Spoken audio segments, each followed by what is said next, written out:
$1 a month, head over to patreon.com/NintendoDads. Thanks very much, and we appreciate it. Welcome to Nintendo Dads episode 81. On tonight's episode, we are joined by four of our favorite podcast friends around the internet, including Reactor Radio's Marty Estes, Character Crunch's Dave Moore, Casslush from Gaming Doc's YouTube channel, and Bobby the Geek and Nintendo Guru to discuss everything we know from Nintendo's Day 1 E3 announcements so far, plus your questions and so much more. Zach, cue the music.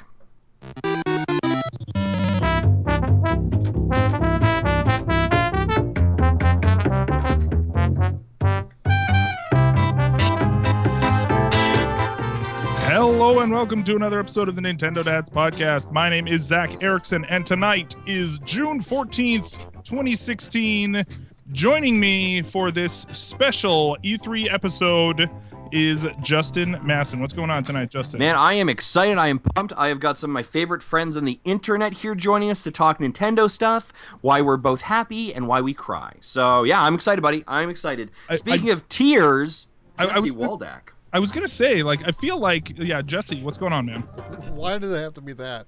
After all that you said, you go for the tears.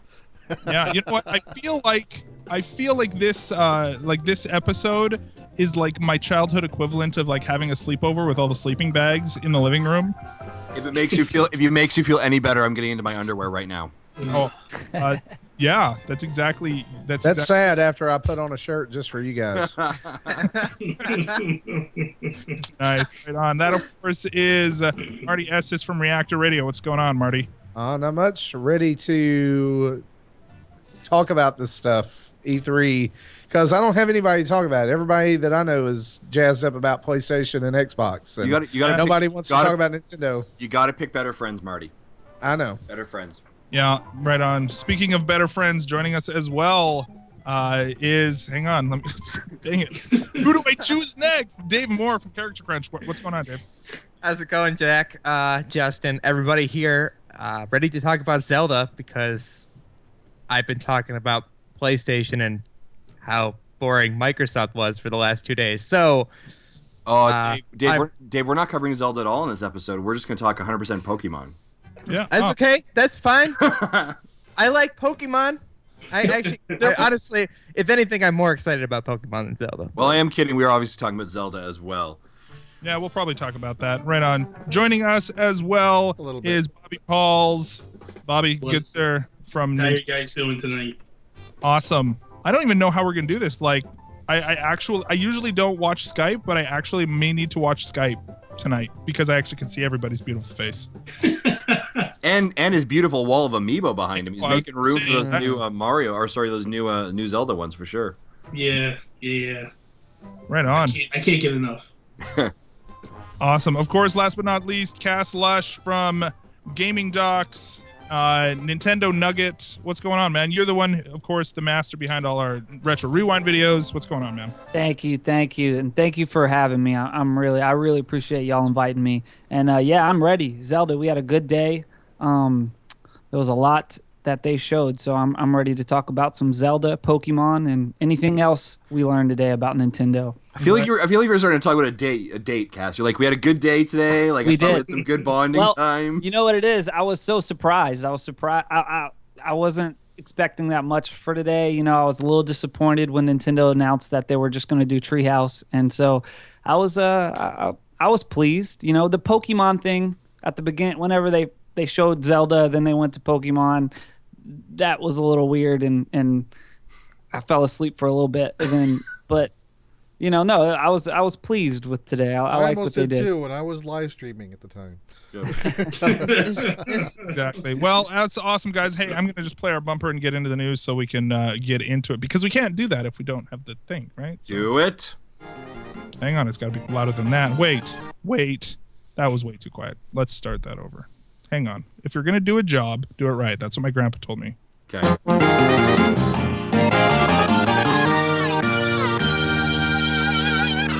Okay, I feel much better about going into the news. The news, of course, is brought to us by 1UpBox.com. If you love incredibly cool, geeky stuff shipped to you every single month, go over to 1UpBox.com, select the subscribe button, and type in Nintendo Dads, and they love you so much, and we love you so much, we're going to help you save some money on your first box. So again, 1UpBox.com. That's so nice. That's so nice of them. They're awesome.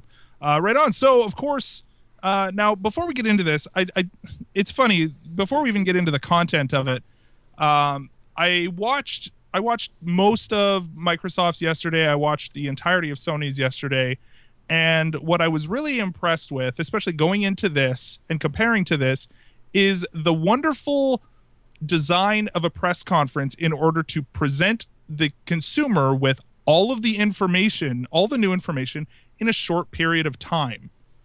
And today I feel like Nintendo failed me on that because like we watched it for like an hour and a half for the Treehouse thing and learned a couple of things. And then I go to work and I come back and, oh, look at all of this other information that I wish they had. Nintendo, if it ain't broke, don't fix it. That's all that's how I feel like all of the information that they had, they still could have had a digital event and deliver the same information. I really don't understand the idea behind it. But anyway. What's funny about that is like walking out of Sony's PlayStation experience, people are like, man, that was so short. I'm like, yeah, but they showed us so much stuff. Like, yeah. Now you're like, and I didn't get to watch. I I mean, was surprised how short it was. It was like 70 minutes or 75 minutes after that last trailer. Nintendo's was shorter, yeah. And but I mean, after the like coverage today, like I've been having to skim news all day to get any bit of Nintendo stuff. Like, yeah, I think the disconnect. I'm sorry, I think the disconnect comes from that they had one game, and they have a day to fill it with. So you've got we've got to show the environment and what it does to Link for an hour and a half. And then we're going to show you that you can roll a boulder downhill. And then we're going to show you that this and this. And so it's a slow trickle of information all day long to keep people interested, when really what it's doing is it's distracting from the fact that they're really just showing you one game. And I mean, the whole point of having the press conference is, and I mean, specifically at E3, is to build hype, right? And in order to create that experience over the course of 60 to 90 minutes, or if you're Ubisoft, like 2.5 hours, like to create that and have these highs and lows and get people really excited and pack it all in there to create an emotional experience that's going to make people excited about it. And instead, the first thing Nintendo has, I mean, after the really actually, great sort of nod to the events that were going on, but after that, literally, like they show the trailer for Zelda, and then they immediately spend 10-15 minutes talking to the creators of Pokemon before they ever even show any footage, after which they show a trailer with no new Pokemon in it. It's literally a cut of the first two trailers that they showed cut together, and then they show raw footage for like the next half an hour. Like, it was the biggest failed opening ever that I think. I think, but you got to look at it this way too. They've kind of left E3. They're done with E3. I feel like they don't feel like it's the big thing. Here's the problem with Nintendo. You got 3 regions that try to tell each other what to do, and ultimately it's Japan. And I don't think Japan respects E3 or what it's really about. They never really have, essentially. And I just feel like over the past, feel like after the Wii U was launched, the debacle that took place after that, it just slowly, progressively, they've done less and less and less. They really didn't have anything. I mean, Zelda, that's all they really have. I mean, Paper Mario, people are freaking out. They're pissed off about it, and Federation Force, same thing. So I just feel like they wanted to take a step back, show their big gun, because ultimately, if you watch what they did give us today, the only thing that I could say is going into this, I thought they're dead in the water. After what Microsoft did and what Sony did, they're in trouble. But now I look at it and go, holy crap, they got something awesome to launch the NX with, and I can't wait to see more now. That's what I walked away with anyway. I agree. And like you said, it's mainly nothing else other than they had nothing else. They didn't have anything. All they had was Zelda, and they did set the expectation really low. And I'll come at it from another angle. I was pleased. The Pokemon thing, like I said earlier, that was a little of, they didn't really need to do that. That was a misstep. But other than that, unless you're not into Zelda that much, then today was probably a bust for you. But for somebody like me, I love Zelda. It was a good day. They showed a lot. It was exciting. I enjoyed it more than I enjoyed. I don't have a PlayStation, so I watched the Sony press conference, and I can understand if you have a PlayStation and you're really into that kind of stuff, you'd be into that press conference. But I was more into the Nintendo Treehouse today than I was in any of the other press conference. I think, it was for me. I liked it. They showed me a lot about Zelda, and there was nothing else that I didn't expect them to show me anything else. That's what they said they were going to do. They told us they weren't going to. What did you expect? They said, "Hey, we're just going to show you Zelda." Yeah. They just showed us Zelda. They set the bar. They set the bar pretty low. I think so. Yeah. And I think Bobby, you've got a spot on statement there, right? With them kind of stepping away from E3, and we've seen them changing the schematic. The problem is that we as consumers, we as fans, still see E3 as the three big pillars, right? We still see Sony, Microsoft, and Nintendo there, and then there's the EAs and their Ubisofts and all this. We see it as a three-tier or three players in the game.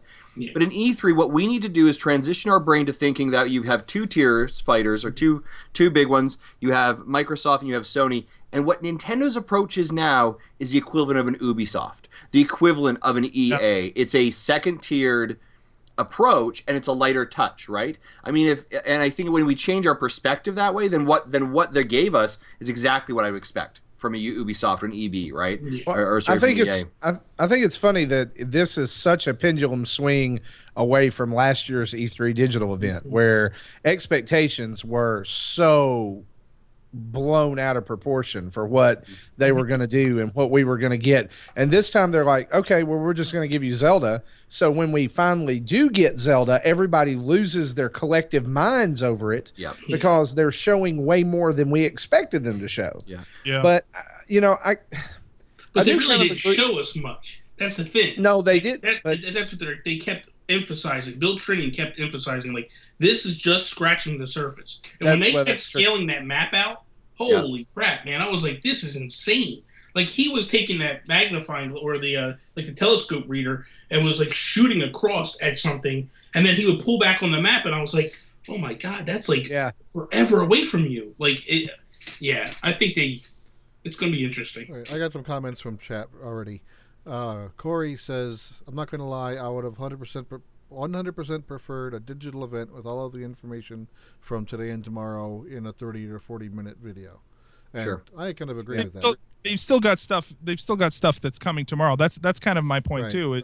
They've got a lot of stuff that they're apparently showing tomorrow, and why? Like, it just is annoying that we have to wait around for 2 days. And that was our big complaint last year. They had a digital event, but a lot of the digigital event left us with what was that? No, but it's called a YouTube. No. Sorry, go ahead. They left us thinking, what did we just see? Yeah. Amiibo Festival and they ended up answering those questions in the Treehouse over the next 3 days, but it would have been nice to have it in one. It just feels like it's wasting my time. Is really what it like. I don't have 2 whole days to do this. Just give me the package deal, and then if you want to do the Treehouse thing, that's awesome. But I don't. It would have been nice to have it in both ways. Exactly. If you want to do both ways. That's fine. But give us the 15 minutes information you spread out over today. Give it to us in 15 minutes. Yeah. I mean, I guess you're kind of right on there. Is where I want like a 15-minute here's Zelda NX and Wii U. Watch your thing, enjoy it. Here's here's the Mario amiibo. Here's Mario Party Island or whatever Star Tour thing that they're doing for 3DS that they didn't even show, right? Like all of that. But let's be honest. What's the number one issue with them is their messaging.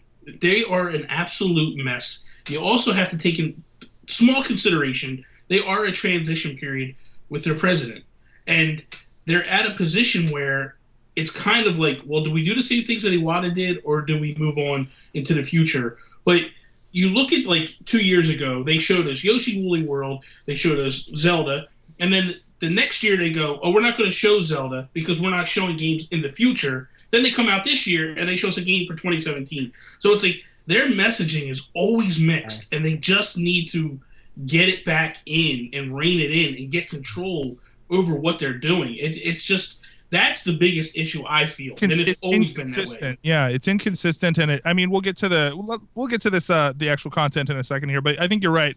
The idea that we never really, like, over the past year and a half, 2 years, you know, we never really know what to expect from Nintendo, and not in a good way. Like, there's the good sort of not, we don't know what to expect, which is we like to be surprised and things like that, but we like to be surprised in a way that's predictable, so that actually builds anticipation of, oh man, something's coming up, I can just feel it, and then they fulfill that promise of anticipation. That's a good way to actually surprise your customers. A bad way is, well, we might show this, we know you're actually really excited about this, but we're not going to show you that, we're going to show you, you know, Amiibo Festival instead, or we're going to do, you know, like, there's a good way to build anticipation and then deliver on that hype, versus just kind of, I don't know, now we're going to show you this, now we're going to show you this. It feels like there's no real plan there. It's just a few months at a time. They kind of think, okay, well, we're going to announce this, instead of that sort of long-term, deliberate delivery there. Yeah. If I can, Go ahead, Cass. sorry, if I can add this, you know, I agree. It would be better if, you know, I agree. I'd rather them have a press conference or what they did before with the videos, but they told us what they were going to do and they did it. So really, we're sitting here and we're saying what we wish they did. They didn't really do anything wrong if you think about it. They did something wrong because it would be better if they did a press conference. And actually, they did something wrong, but they told us what they were going to do and Yeah. they did it. So they actually communicated well this time. Exactly. They didn't do like last year whenever it was built up and we saw a lot of crappy games. You know, they told us what they were going to do and they did it. So I disagree with, you know, they actually communicated well this year. I 100% agree with Cass. I think that the smartest thing that they did 2 months ago was said, we are not showing NX, we're bringing Zelda. That's it. Yeah. And that was it. And it literally, the entire internet's expectations of Nintendo dropped. Where the year before, our expectations were off the roof for it, right? Yeah. We were expecting something amazing, and we didn't get it. And again, I've always said this. And it's not because Nintendo didn't do something. It's because we as fans expect things that were incorrect. We make giant, large assumptions, and then we blame Nintendo when they don't fulfill my expectations of something they don't know. Right? So this time they turned around and said, here's what we do know. We ain't doing this. We're bringing you these things, and that's it. And I would actually say they stood to their agreement. They communicated effectively. I think they're beginning to transition that, right? They said, we will talk about the NX later this year at some point. That's when we're going to do it. I think they were right on this one. No, and that's so, like, I agree with you. I think that's a good point. I think there's a difference between being super hyped and then missing that expectations and then saying, you guys, just chill out, it's going to suck, and then, or not that it's going to suck, that's not because it didn't. It's like, this is all we're doing, set your expectations low, and then you're like, oh yeah, okay, you actually you did exactly what you said you were going to do, and that's kind of disappointing. I kind of want to come back around though to something that one of you guys made this comment. There's so many of us on the show that it's hard to keep track sometimes about how, you know, we got Sony and Microsoft and they're having these press conferences and Nintendo's just saying, no, we're not going to do that. And we're expecting that. Here's the thing. I don't necessarily think it's wrong for us to expect that, because the perspective more than ever for me coming out of this year's E3 or seeing this year's E3 is, the industry as a whole is having this conversation. Well, the press conference conversation. Everybody's having that conversation. Not just the big two, the publishers, the developers. Everybody's having this conversation, and Nintendo is just like the kid over in the corner with his arms crossed, like, I ain't talking to you guys, you know. And you know, I'm gonna do things my way, and everybody is looking at them and going, what are you doing? They're fans now. I mean, diehard fans are looking at them going, what are you doing? You know, would it have hurt them to have all of these games in a press conference? No, absolutely not. It probably actually at this point would have elevated their status a little bit for them to come out and blow it out of the water with Zelda in an official press conference. And just to add on to that, Marty, too, like, I think you're right in that, yes, it's one thing to say, yes, Nintendo has said, Nintendo has told us what to expect. These are the expectations, and this is how they're going to approach E3. But they're coming to play ball And if they're going to come to E3, they need to play by the E3 rules that everybody else is playing by.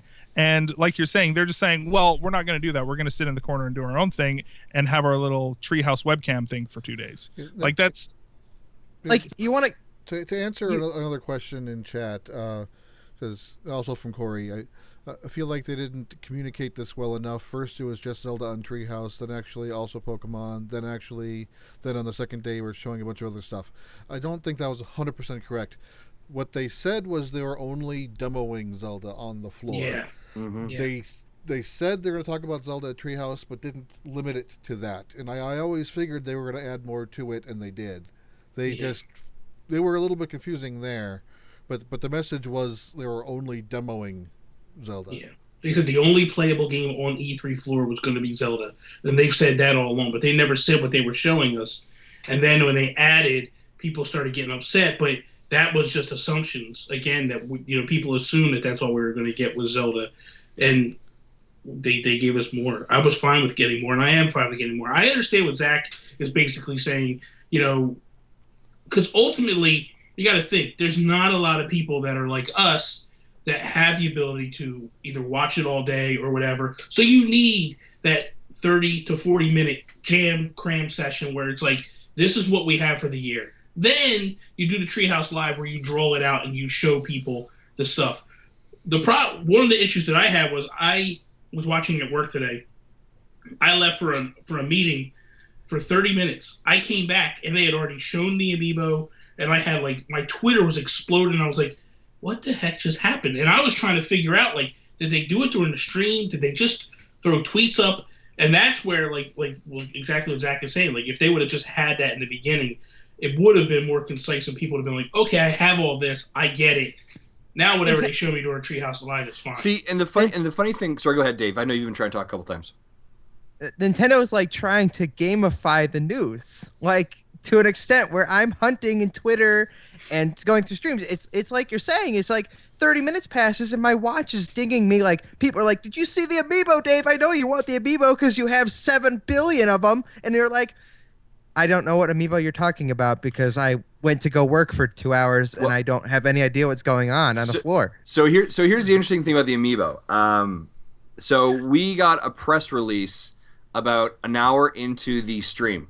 The Nintendo Dad does. It's from Nintendo, so I'm looking through it, scrolling through. I was like, oh, this is data we use. I was like, awesome. And they're like, and in there, they're like, and the amiibos. And I was like, wait, what? You haven't talked about amiibos. And I scroll down. I'm like, there's the image. I'm like, wait, what?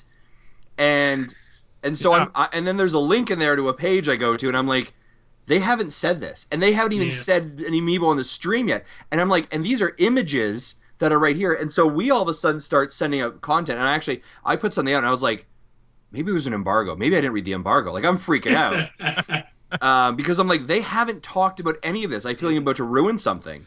And then I don't think 30 embargo to 45 exists at E3. No. Then 30 to 45 minutes later, they're like, and here are the amiibo we want to show you. And I was like, the internet just found out. You're 40 minutes behind now. Yeah, the Waluigi amiibo. They tweeted about the Waluigi amiibo too at midnight, which is Chris Hardwick's show.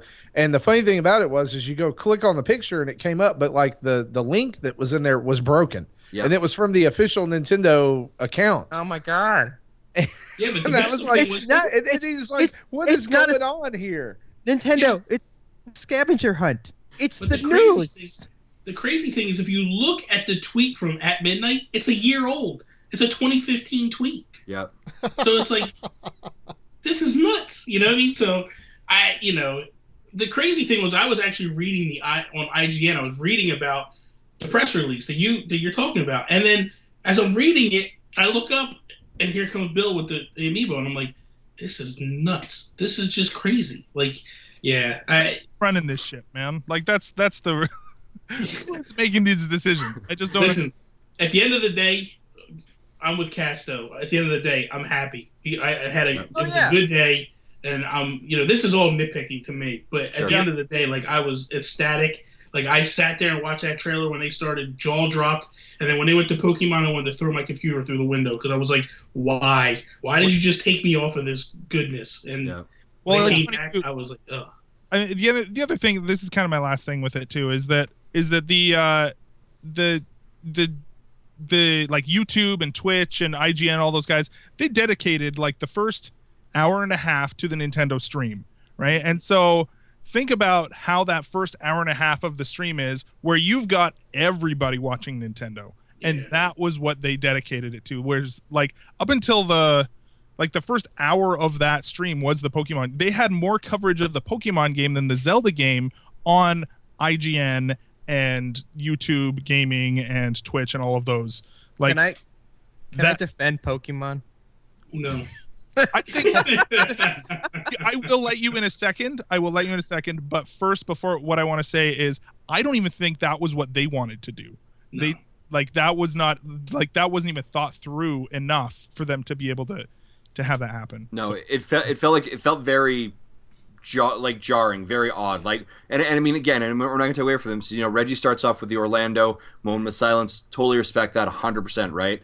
And then transitions to like, we're gonna show Zelda. So you're like, okay, we're getting some positive energy here. Like, let's get this thing moving. Shows us a trailer. We're all freaking out. We think it's the best thing in the world. And he's like, let's talk about Pokemon. And you're like, no, this is the longest hour now. What are you doing? yeah. Like it just felt really out of place. They could. The thing is, they could have even done like the first hour of Zelda, then an hour of Pokemon, then the rest of the day Zelda. No, straight out, today should have been 100% Zelda. Everything Zelda, day one, boom, blown out the doors. Day two, everything else. Yeah, they I could. do feel like a lot of what they did, though, was reaction to people being upset about the whole, it's going to be all day Zelda. Like, And then, people assuming, yeah. and I feel that was a reaction. Yeah, it goes back to the justification factor that Nintendo sometimes has, where, I mean, we even called that episode a justification force, Yeah. right? Where like that whole Federation Force thing was just like, oh, we've heard the complaints, and we don't want you to be upset with us, right? Like, just chill out, be confident in the product that you are delivering. It will be fine. Yeah. Right? Should we start breaking down what actually happened Let's today? do it. Okay. So, I do have one more quick chat comment. Mikey says we look like the Hollywood Squares. That's fair. That's fair. And I don't know if it's a different orientation for everybody, but Bobby is my center square. yeah. That's awesome. Yeah, I got the top middle is Bobby right on. Very cool. So let's get into it, shall we? So Jesse here has made some sweet notes for us. And let's get into it. So first things first, Legend of Zelda Breath of the Wild. What do you think of the name, guys? It's Love a it. little tough to remember. A little tough to remember. I kept I saying keep Wind wanting of the to say Wild. wind. Me keep wanting- too. Yeah, Breath Breath Yes, of the I'm Wind. with you. I've done that before too. It doesn't quite roll off the tongue as easy as Link to the Past, Ocarina of Time. I put an article up on Nintendo Nuggets and had to go back and fix it. I was like, oh, crap, I could win. Maybe I saw your article, Cass. I'm calling I it Wind saw- of the Wild all day. I saw a couple others put in wind. No, I was saying Breath of the Wind. Nice. So that initial trailer shows, we see a lot of cool stuff in the trailer. I mean, lots of cool vistas, very cool shots of different items. I think later we see the magnet item, or the magnet, what is it, like a magnet rune, I guess, that you can kind of, with the slate, you can get different runes for it, which basically is the equivalent of different items, right? We got lots of different sorts of things in the trailer. Cool armor that you can get. I'm calling it now. The green hero tunic is gonna be like legendary sort of stuff that you end up fighting the final boss with, but you don't end up getting until very late in the game. I'm just gonna call it now. But yeah, as far as everything else goes, I thought the trailer was really cool. Yeah. Any other thoughts about the trailer in general, guys? What are your thoughts on the trailer, kind of going into it? It showed a lot. Yep, showed a lot. Sorry, go on. No. I think definitely kind of gave that grand feeling, right? Like, you felt how big this world was. Bobby talked about that earlier, right? They were definitely emphasizing the large scaleness of the world. I thought a couple things. It felt very barren. So I mean, we didn't see any other people other than the animals, and occasionally an enemy or two. It felt very And there's that one actually- old man. Yeah, Yeah. I actually would say I saw something. This was on Reddit. that I saw this today was actually Bill Trinan said that for the demo at E3, in order to prevent any spoilers or any sort of things like that from coming out, all of the NPCs were removed from the demo. Okay. So villages, NPCs, Yes. anything that are not like Yeah, he said enemies, there will be people there in the final version of the game, but they just weren't in the demo because they didn't want to spoil anything. Yeah, that's fair. That's a good idea. Can I just say how excited I was to hear voices? Totally. I was like, this is it, man. They're finally moving to the next level. I'm cool with this. I like the voice acting. But then it stopped. And I was like, why did the voice acting stop? And then Bill Trinan and a couple other people had come out and reported that, yes, there is more. It's further on in the game. It's different areas. So I was happy about that too. Yeah, and even the NPC, the old man, didn't have any voiceover, right? And so Yeah. I wonder how much that voiceover is going to be there. Like, is it going to be some of the time? I imagine that to have every single line of dialogue pre-recorded is maybe something they won't go that far, but to have the main stuff. And that VO will not touch Link. Yeah, No, yeah. not at all. Link will Not not at be. No. Yeah. I saw someone post on Twitter that someone put a theory out there saying the old man was Groose. Oh, from Wind Waker. I saw that it was King of Redlines. I saw comparisons with the Hyrule King from Wind Waker. Yeah, Yeah. that's what a lot of people Actually, thought. yeah. Yeah. That one was very close. It looks pretty similar, so that's kind of cool.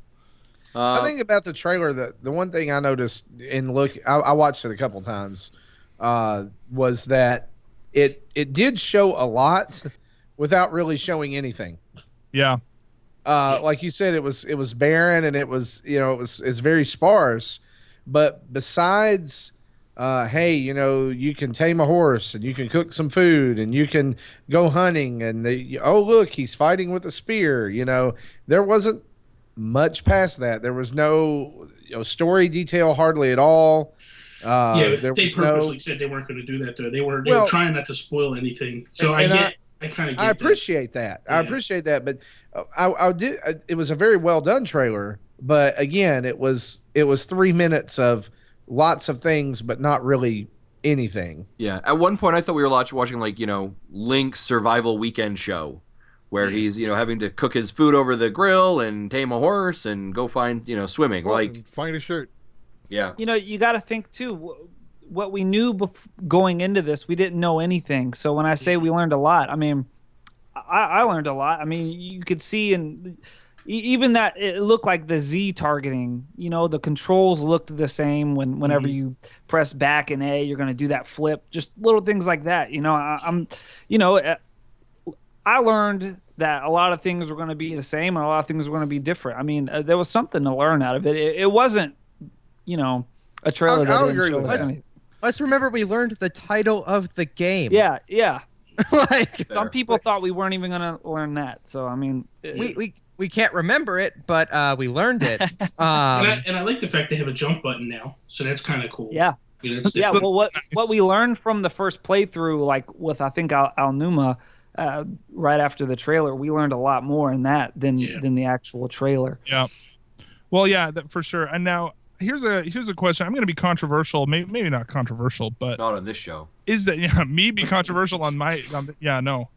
So I think here's a question.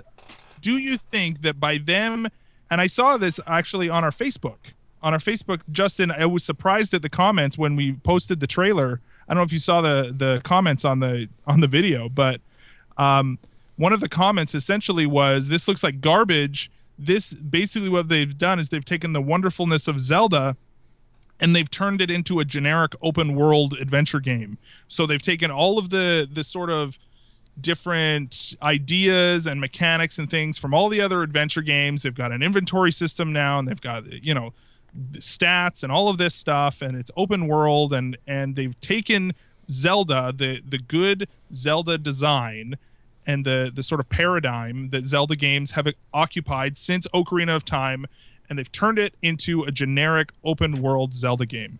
No, all those games, sorry to interrupt you, all those games took from Zelda. All those games that anybody could think of stole from the first Zelda. So there's no, Zelda isn't taken from anything. Everything question in this is- game is coming from the first Zelda and coming from all the other Zeldas Right. and brought into one game. Right, but given the present the present landscape of video games, like forget Yeah. about the past on where those things came from, what is it about this game that's set a third person open world adventure game? Is there anything This is to me. So when I watched all this, the first thing I started saying was it felt a lot like Fallout. It felt a lot like Metal Gear Solid. It felt a lot like these other games. You know, when I saw the dog and stuff, I thought like, okay, this is kind of like a Naughty Dog game where you have the companion run around with you and all that stuff. And so at the end of the day, though, I look at it and I go, regardless what people think, this is what Nintendo needs. This is them basically moving to the future, moving currently to what the landscape is. For so long, that's all you ever can play. Look, we're going to buy whatever they throw at us, right or wrong. There isn't a person every single one of us. Yeah, there's not a person here that's not, but they can't keep appeasing us. They have to move outside the box. That's why the Wii U failed, because people were tired of the rehashes, the same stuff over and over and over again. They have to make a change. They have to move in a different direction, or the NX is going to fail if they don't. And that's a good point, because I would say to those people who trash this, whereas I do have some reservations about this game, and I have some questions that I feel like they should answer, but they're not going to, because it's Nintendo. But I would say to those people who trash it, do you want to just continue playing Ocarina of Time with a little tweak here or there for the rest of your life? Because if they don't do this, if they don't do something to shake up the system, that's what it's going to be. You're just going to get a prettier, maybe more expansive Ocarina of Time with a couple of new features and a couple of new items every time. Yeah. You look back at like even Wind Waker, which is a big departure from the I guess with the just graphical style and the islands that go in between. It's still the same a quest for 3 gems that let you into the next place, that let you in to find the Triforce. Yeah. Just like Ocarina of Time, and Skyward Sword's the same way. And- The only deviant in that whole, if we go from Ocarina of Time to now, the only deviant in that is Twilight Princess, and maybe that's why I like it so much. But you're just going to get Ocarina of Time over and over if they don't do some of these things. Yeah. But part of one of my reservations here is that this game, from what I've seen and from what I've read, feels like Skyrim Light. And that's what I was going to say. I explained what I saw in this game to a friend of mine who doesn't follow Nintendo news at all, but does have a knowledge of gaming, and she says, "Oh yeah, that all sounds like Skyrim." Yeah. But Imagine, though, if you will, this is a departure, and we're going to go in a different direction here with Zelda.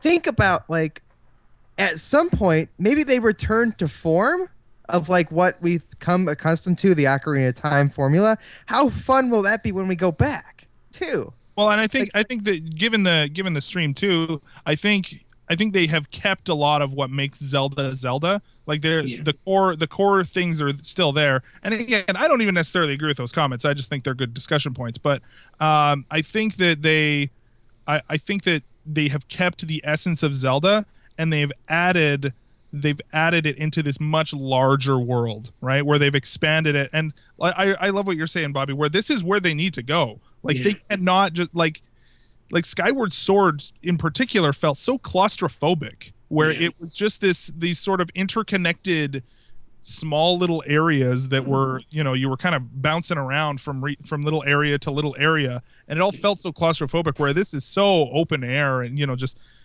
I think this is exactly where the series needs to go. I think it's awesome. I think it looks great. We need for Nintendo in the current status they are, the current stat they are, where the underdog situation. We need for them to be bold, and we need for them to take a risk. Yeah. And this Zelda is being bold and is taking a risk, comparatively to what we have traditionally seen from them for the last 30 years of the series in a lot of ways. This is stepping outside of the Zelda formula but still maintaining Zelda-esque. This is appealing to a broader, probably more matured generation of Zelda fans potentially, right? This is incorporating, you want those Skyrim stuff, we can do that. You want some Fallout 4 aspects, we can do that, right? And again, Cass, you're right. All of those games in the past can add their lineage, everything to Nintendo games, but the games are so games nowadays are so intertwined in methodologies, techniques, processes that really you can't split them anymore, right? Like it's tough to differentiate them. But this is what Nintendo needed. I really truly believe this is exactly what they needed to do. But the thing that they need to do more, the thing they really need to do is they need to release this in November of 2016 and not wait until March. Here's another question to go along with this too, is that this is what Nintendo needed to do. My next question is I don't know if it's a question, but more of a statement too, is I felt pretty good about it. And then I was watching the Sony E3, I was watching the Sony press conference the night before and watching this live gameplay for Horizon Zero Dawn. I was going to say this. It looks very Horizon-ish. It's like between these two games, like, oh man, like this, I said on Twitter last night, is like, if Link doesn't come out riding a cyborg ox, then they've lost. Yeah. And I want, like looking at this game and looking at the screenshots and the graphics, and man, I love this art style. And then I take one look at Horizon Zero Dawn, I'm like, oh, wouldn't it be great if Zelda looked like that? I agree with you, Zach. I'm with you on this, except the same. But part of me just loves the Nintendo aesthetic that they've put into Zelda. Like Zelda looks like Zelda still, and Horizon looks like, I don't know, if Sony were to make Zelda. It's very photorealistic, and for sure. And I mean, that maybe is like a little bit of a cheap shot, frankly. But that is honestly how I felt last night as I was watching that Horizon Zero Dawn. Was, man, this game looks like a post-apocalyptic robot version of Zelda. I can guarantee you Zelda is going to be better than that game. I will agree with that, but I want to throw a devil's advocate question out here on this. Since we're talking about the game, we're talking about all the things that have been revealed and yada yada. We first saw this game in 2014, when it was said this will be out before Star Fox. Well, actually, it wasn't then. It was later that it was said. Just after a few months after. So here's my question: I watched the trailer again. I loved it. And like you said just a minute ago, Nintendo puts it out. I'm going to buy it. Okay, I'm going to buy Zelda. I'm going to play it to completion. What has taken this long? They're just delayed. When I look at this game, I mean, what has taken this long? NX. Well, they've said that the Wii U version and the NX version are essentially identical. Yeah. That doesn't mean anything. That's saying yes, they're the same game with the same gameplay, but it doesn't mean like they're not going to have like whole new lighting, a whole new. It's not going to look significantly different. Right. No, they still have to so if twice. It's not. I think what happened, Marty, is that the game got to a situation where it got delayed, and then they moved forward with NX, and it got delayed again, and they just realized the best case scenario for them was to move it to NX launch. I think that's really how it played out. Yeah, but I think also if you go back and watch the footage that Aonuma and Miyamoto had during the Game Awards, there was nothing there. They had Epona and Link riding, and they went on and on and on and on, and there was nothing there. They never once came across any enemies or anything. So I think they just started to fill the world, essentially. I think part of it originally it was a very barren world, and they needed to start filling it up because I think they realized pretty quickly this is open world. We don't have anything here, and they needed to start filling it. Now I know earlier you were saying like there's really not much there now, but I felt like watching today there was a lot more going on than 2 years ago. It felt lived in, yeah, for sure. Yeah. I think that, and I think that could be something that in order to really create a world that is worth exploring, I think is something that probably took much longer than they expected. And then to have the sort of the mechanic of just, oh well, you can pick up this thing, you can pick up this thing, and oh, wouldn't it be cool if you can chop down this tree and it falls over and makes a bridge? Oh, that would be cool. Let's go do that. And the more they explore and the more they play through that and say, oh, wouldn't it be cool if we did this? And then they got to go and program that crap, and they got to make assets, and they, like I like the part. I like the more they. Or it's like, yeah. I like the part when they chopped a tree and it instantly turned into 2 pre-bundled bundles of wood. Right. Terraria. Or like where the log falls and all the leaves fall off, and it's Yeah. like it's perfectly cut beam, right? Like that's Well, and Part of then Anuma- about it really it kind of takes away from it a little bit for me. It kind of breaks that fourth wall. Anuma did say though that when they did a lot of the reworking, he was looking at a lot of the Western RPGs to get ideas. So I really feel like they probably started to rework the entire thing. I mean, you think about it, when they did Link Between Worlds, that was originally supposed to be a remaster or a remake of Link to the Past. And then when they got into it, they said, you know what, we need to change it. Let's just do a totally different game. And that's where they went. So I think initially they were going one direction, and then he shifted. Because they started listening. They even said today, like, we listened to what the people were saying to us. And they pivoted.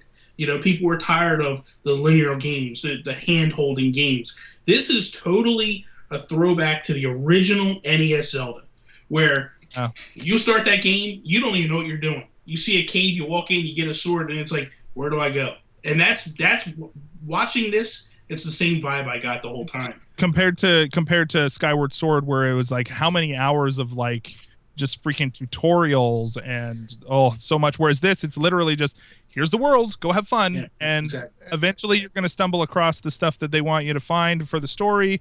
But yeah, for the most part, I think it's you're and then you power about off and this- come back the next day, and then you pick up the same common bug and the same rupee, and you get tutorialized again. yeah. Yeah, and about the size, you talked about, why it took so long and why it got delayed. Jose Otero from IGN, NBC, they did a post show after the initial trailer. And I don't know if a lot of people saw it, but he actually had access to the game before E3 and told a lot. And he said that Twilight Princess is the biggest Zelda map that they've had out of all the games. And he said that it is 12 times as big. He got that confirmed from Nintendo that it's 12 times as big as Twilight Princess, which was the biggest map. And then, also there's they just back to what Bobby was saying about why it got delayed. There's things in it like they showed in the I watched a lot of it. Miyamoto showed. There's a picture, I think it was from the manual of the first Zelda game, and it's of Zelda, or blah, Jesus, kill me. It's of Link kneeling in front of, there's mountains in the distance, and the shape of the mountains. And whenever you first come out from whenever Link awakes from whatever he's like frozen for, they said he was asleep for 100 years or something. Whenever he first walks out and they do that big overshot of, what was it, the plateau? It was called the something plateau or something. The birth of Hyrule happened in that plateau is what they also said. But you can see the same drawing of the mountain in the distance from that original Zelda. And I think that, I don't think they stole from Fallout and all those other games. I think they went back to the original Zelda. And maybe the reason it got delayed was because it's 12 times as big as the biggest map, and they wanted to do all these things. And I think if they got inspired by anything, it was Minecraft and games like that, because Aonuma even said he wanted to make it a survival game. He said he really made it more of a survival game than anything. So That's a good comparison, actually. That was something that I hadn't really thought of, but that comparison to Minecraft, actually, and a more survival type game. I'm glad they didn't add a hunger mechanic, because that is like the worst. That would suck. I was playing Minecraft just yesterday, and it was and I hadn't played it for a long time, and just like I'm building something, and oh crap, I gotta go and like kill some pig right now, and I'm digging in the lab. Baked potatoes. Frig. Didn't they say his hearts drop if he doesn't eat? Didn't they say that about Link? No, that's how Yes. you build up your health again. But I don't. Yeah, there's don't- no hearts. There no are heart. there are some food that can like add benefits, like you Yeah. know, just like I think they said temporary hearts. yeah. Oh, really? So you actually have I like read that somewhere. It may have been my Nintendo news or something that they said that you can cook food, or maybe it was a link I found on Twitter, and it can add temporary hearts for a while. Like you'll have them until you get injured, and then Very- your hearts will drop back down to the regular amount. like That's But you awesome. can't get hungry, right? No. No, I Yeah, didn't say exactly. anything about getting hungry. like one example is with the clothing. You know, when you get high enough, you start getting cold, but you can have cold resistant articles of clothing that'll protect you. You know, so Mhm. just, there'll be some food that may have other added benefits like elemental resistances, maybe. Yeah, well, they did. They were like showing these different recipes that they were making, and they were doing one section where they were going up, like you said, Jesse, and they were going into the mountains, and it was getting cold, and you saw his skin like starting to turn red, and because they didn't have him with a shirt on, and they ate these like chili pepper type things, and it heated him up, and he was able to continue on through the mountain and work his way up. And then the same thing, like they also said, like when you're climbing up the side of the mountains, it will give you stamina if you eat. So it's all based on stamina and where you are and stuff. So you can restore your stamina quicker if you eat. So that's another aspect of it. Alejandro in the chat says there are red and yellow hearts. Is temporary. Cool. No, I like that. That's cool. That like so many little. It's making the gameplay a lot more complicated, for lack of a better word. You know, it's a lot more. There's a lot more depth there. I like that. I like But- it at the level of. It To adds- be clear, there's no hearts. To be clear, there's no hearts that you can pick up.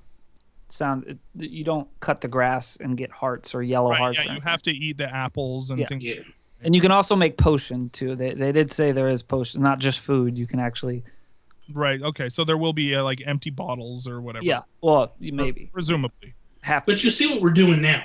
This is what is awesome about this game. We're sitting here now. We're all talking. We're going, "Hey, you could do this and you could do this," but we also don't know we don't have all the answers. If they just threw out Zelda U, Twilight Princess 2, we would all know what we had to do. We'd all know the routine. We know everything. That's what gets me excited about this. Is Yeah. we don't have all the answers, and it's. I think we're looking for some exciting times coming ahead. To touch on that, I don't even know if your horse is Epona because I think it's the trailer. It seems like he's breaking a horse in. He's taming a horse in the wild. So I don't know if you can lose your horse or that's just the first one you get, but Yeah. there's a lot of crazy things. You know, with the food, there's no rupees. You have to. Well, there was rupees. There are rupees in No. the screenshot. There, I found it was on Reddit. There was a confirmation that rupees are in the game at some point. There might be. Well, Alnuma said that you don't get them in the grass or from killing any. Oh yeah, anybody. I know. Yeah. Yeah. You have Like, to rupees are collect still the- things and sell them to get rupees. Yeah. That's what I meant. I'm sorry. Yeah. It's yeah. more real worldish. Yeah, It's not you're like- collecting and selling in the towns that you go to, rather than cutting the grass and getting rupees like every Zelda game before. I imagine you can probably take your inventory into a town and sell all of the things that you don't want and get rupees that way. Yeah. Very cool. And then buy new things that you do want or things you need to get up cold mountains, like Yeah. winter shirts. Yeah, because This your is- I weapon mean, and your this is- weapons break too. Yeah, so you're gonna always, Mm-hmm. Very cool. Right Yeah. on. So sorry, go ahead, Justin. I was Then gonna say, I speaking of weapons, and I love kind of being able to find those weapons anywhere you go. On the stream, they showed ripping off like a skeleton's arm yeah. and using that as a weapon, right? And I thought that was just, and I think he even like reholstered it, and like the hand was still moving. Like I was like, that see that. It's a little dark. that's awesome. That is awesome. That's cool. And so you yeah, you had to yeah. like run up and grab the hand before the skeleton grabbed it back after you'd knocked it off. Yeah. So just like fine details like that. Like I kind of love this. You know, hey, you're climbing at the mountain. He's cold. Put another shirt on, buddy. Yeah. Right? Or you gotta, have something that warms you up. And climbing, there's there's the stamina button, right? Like you can't just keep climbing. You've got to try. And he's got to lower his heart rate. He's got to kind of.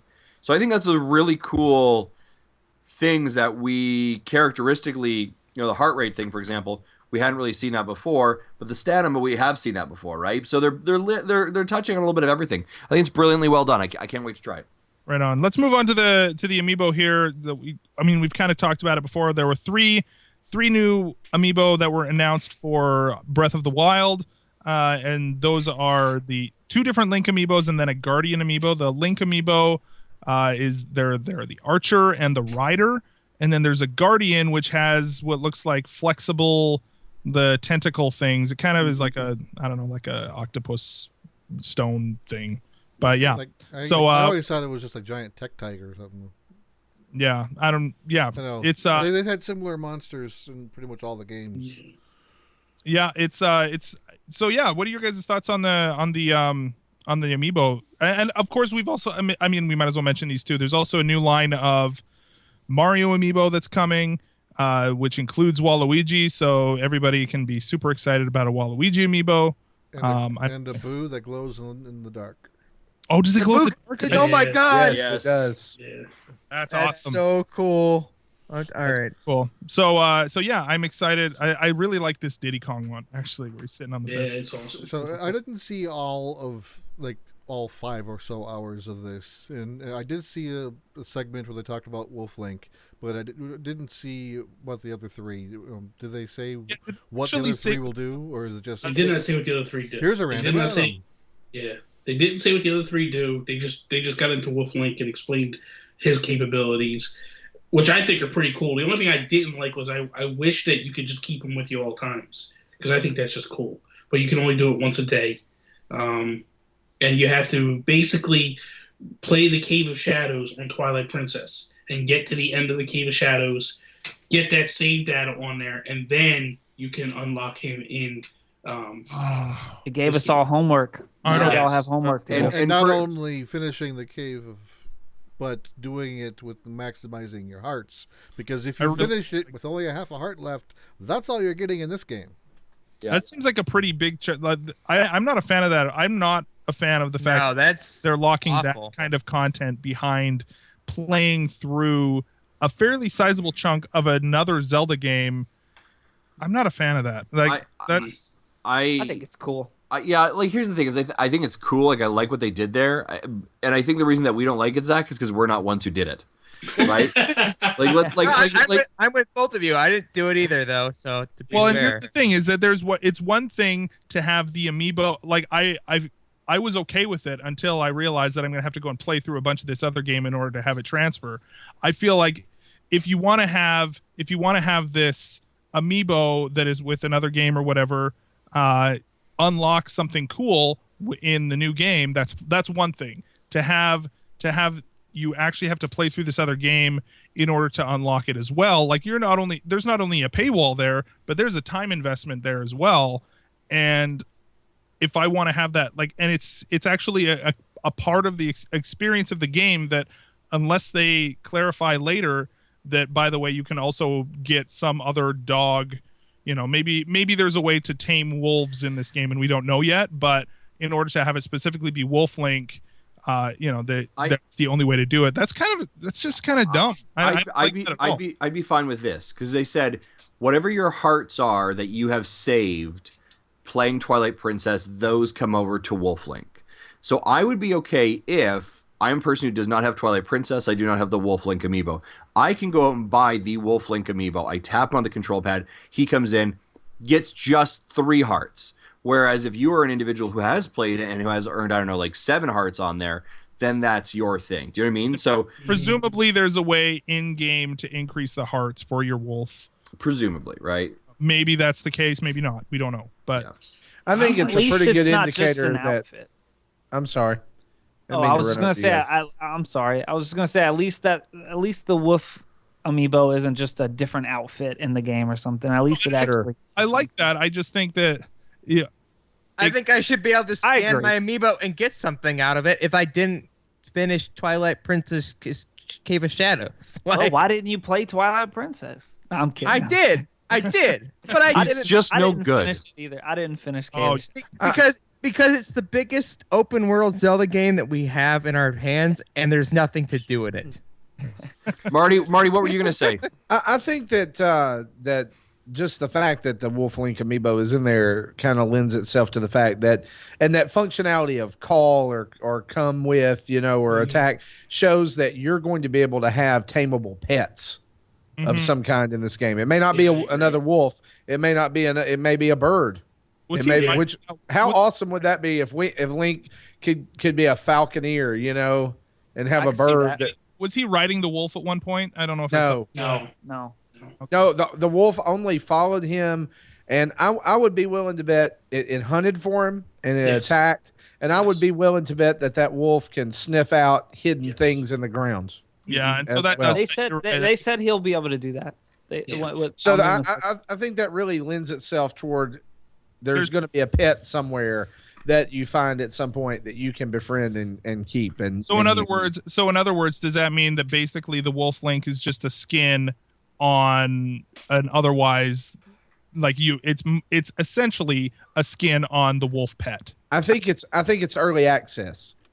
Yeah, so you can get it from the beginning of the game. You can have it from the very beginning game. If you want the wolf to come with you from the very beginning, if you've beat the Cave of Shadows, there you go. Yeah, and if not, then you play through part of the game, and then it's all speculation. The thing is, I guess to me it's such a weird feature to program into a game and spend time with, having to figure out how to make the wolf hunt the animals and things like that if there's not something else there. If it's literally that mechanic is locked to the Wolf Link amiibo. Right.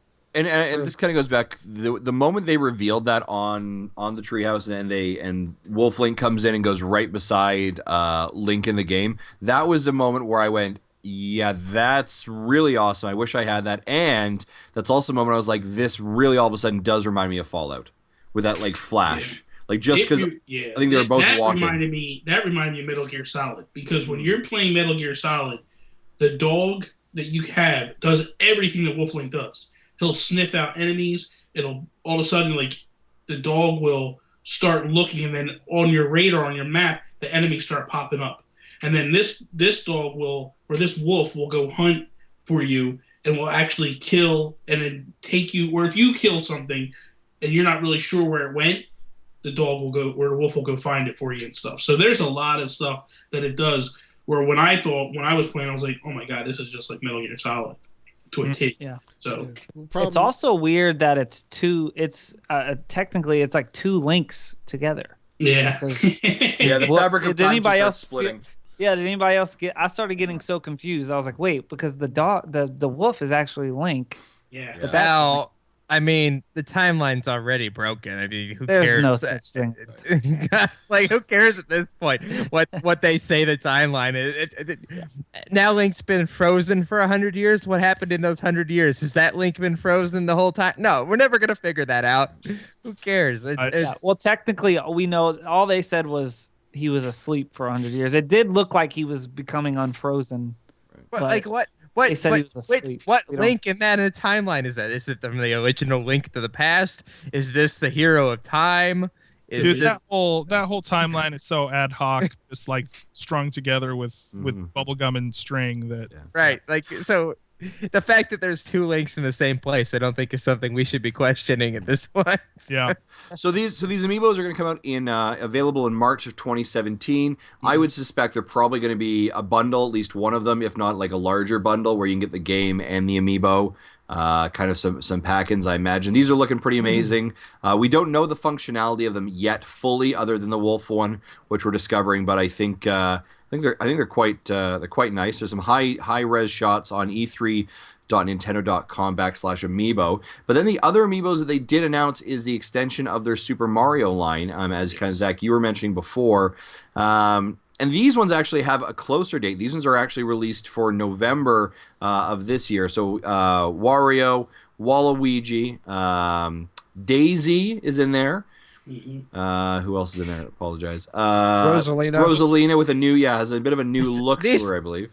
These are the amiibo I predicted on the last E3 prediction show with you guys. I said these were coming before last E3, and I was like, nope, they didn't come. You were just a year early.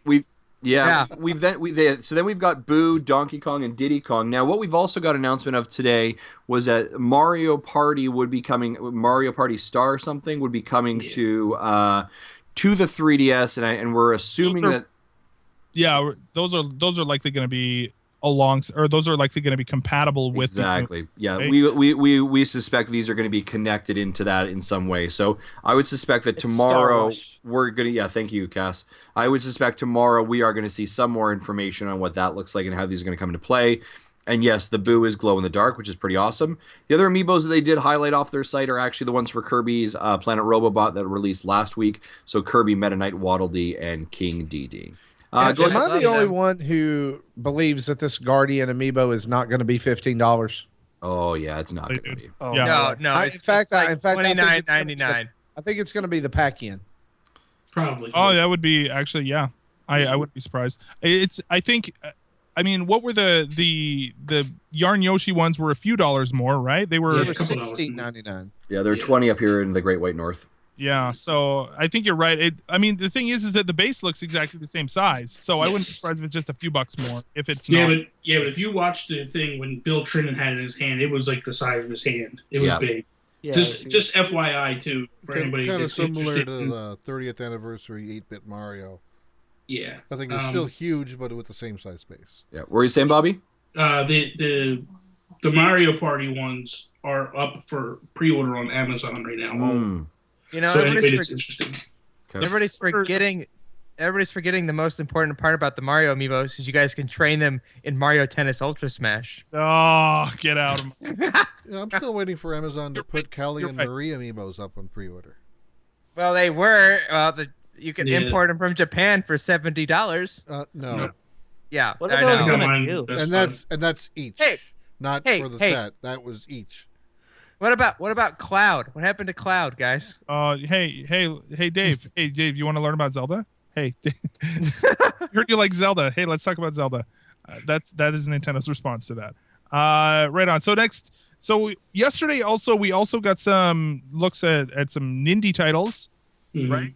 Yeah. We saw Severed, which is on Vita right now, I believe. It's got cross-buy coming in summer. Axiom Verge, Justin, I know you're excited for that. Coming Q2, so by the end of this month. Yeah. On the Well- stream they called it Jotun Valhalla, and I'm like, guys, do you know it's Jotun? Yeah, but anyway, Valhalla edition, like the developer called it Jotun, and I don't want to correct him on his own game, but knowing the origin of that word, it's Jotun. Okay, like has anybody seen Thor? Jotunheim's a place with the ice and the anyway. Valhalla edition coming to Wii U, and then Runbow Pocket for fall 2016. Also with physical releases for both of those games. Yeah, Anything for those sticking out? The trailer for Severed had me interested. I Yeah, that looks interesting. I'm probably going to check that one out. made from the Guacamelee guys, right? Yeah. Yeah. Dreambox. Oh, it'll be excellent. The Axiom Verge, while they're staying Q2 2016, sounds like that still isn't complete. They're still debugging things, so I'll be surprised if it comes out this month. It's a one-man band too, so that's the other hard problem with that. Yeah. I'm looking forward to Yeah, Axiom. I'm- That's the one I'm excited about. Severed, I heard a lot of good things about it, but then when I started watching the trailer, I was just like, yeah, this doesn't do anything for me. Yeah. And then Rumbo, I think Rumbo will be cool on the 3DS. Mm-hmm. Yeah, there's lots of really good. All four of those look pretty awesome. Let's talk about Dave. I know you want to talk about Pokemon, and we've Well, before we do that, remember, the Runbow Pocket will include like all the DLC, if I remember right. Mm-hmm. And And Shantae. it'll also add Shantae. That's right. Yeah. And so you're saying for the retail version, it will include all the DLC, or does Runbow Pocket also include all the DLC? Both. Oh, right on. So even the digital download of the Pocket will have Yeah, DLC. Yeah. Yeah, that Very basically is a retail release. Just with Right on. Yeah. So Dave, let's talk about Pokemon. I know you you're excited about it. I'm excited about it. Justin, we had actually a lot of really good things to say about it while it was showing. If you guys go back and watch the live stream, but yeah, I actually feel like the changes that they've made to it, the sort of the interface is I really like the polish that they've brought to it. And then some of the new Pokemon I thought were kind of interesting. The way they presented it looked kind of dumb, but I think the actual stuff that they did show was pretty cool. I love the Hawaii aesthetic, Dave. What are your thoughts about Pokemon? I think this game looks great. The the new Pokemon are cool. I mean, I'm always a little bit hesitant with new Pokemon until I've actually played with them myself. But I have never, realized as a kid growing up playing Pokemon Red and Blue, like at some point, like early DS Platinum, Pokemon game, like I got lost and didn't care anymore, and X and Y brought me back, and I care. Like I love this franchise so much. I love I want Pokemon Amiibo cards. I want Pokemon everything.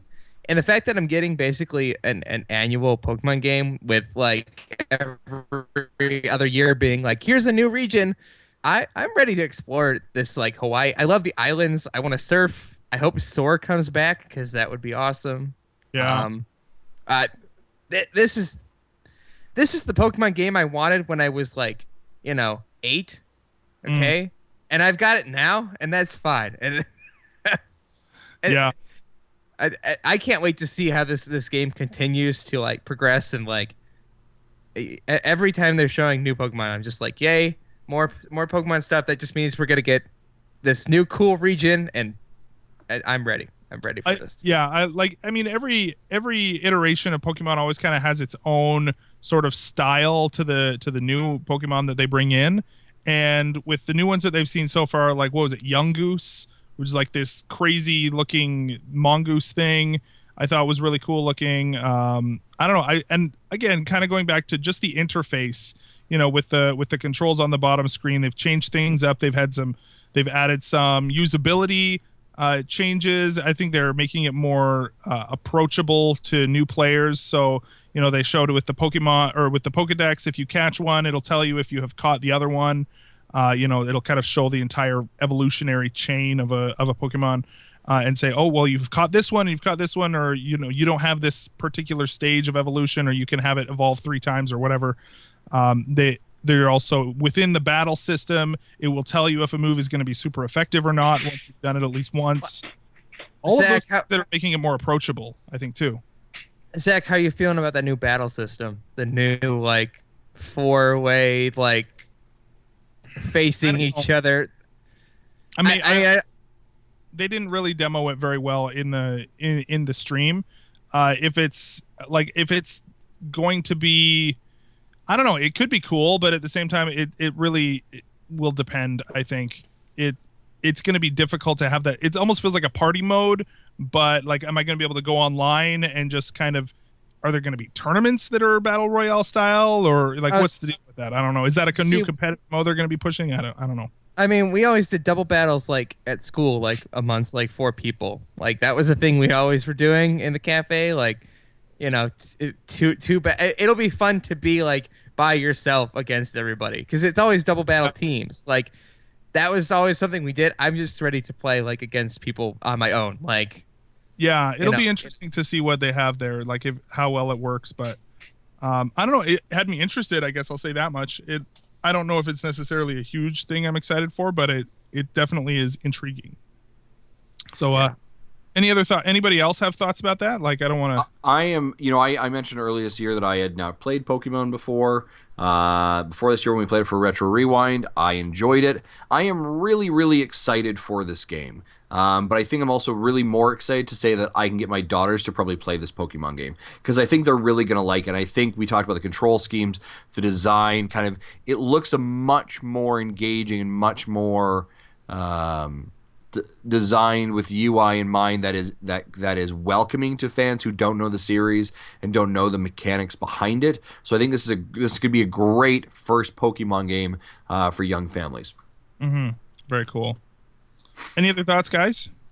I just think how good the game looked today, and they just could have, I don't want to, get back to, bashing how they did today with the treehouse, but man, it frustrates me because they could have presented the game a lot better. It looks so good. I love the setting and everything, and I'm not that big of a Pokemon fan. I played the originals, and that's and X and Y. That's it. I played the original and X and Y. But man, they could have, sold me a lot better. I feel like it's almost going to hurt sales almost. Like it was like such a boring presentation. I really hope they learn from it and present the game a little better, because I feel like everything they have for it, they could really sell a lot of people on it. Like, look how cool this game is and how nice it looks. I don't know. It's just kind of weird how.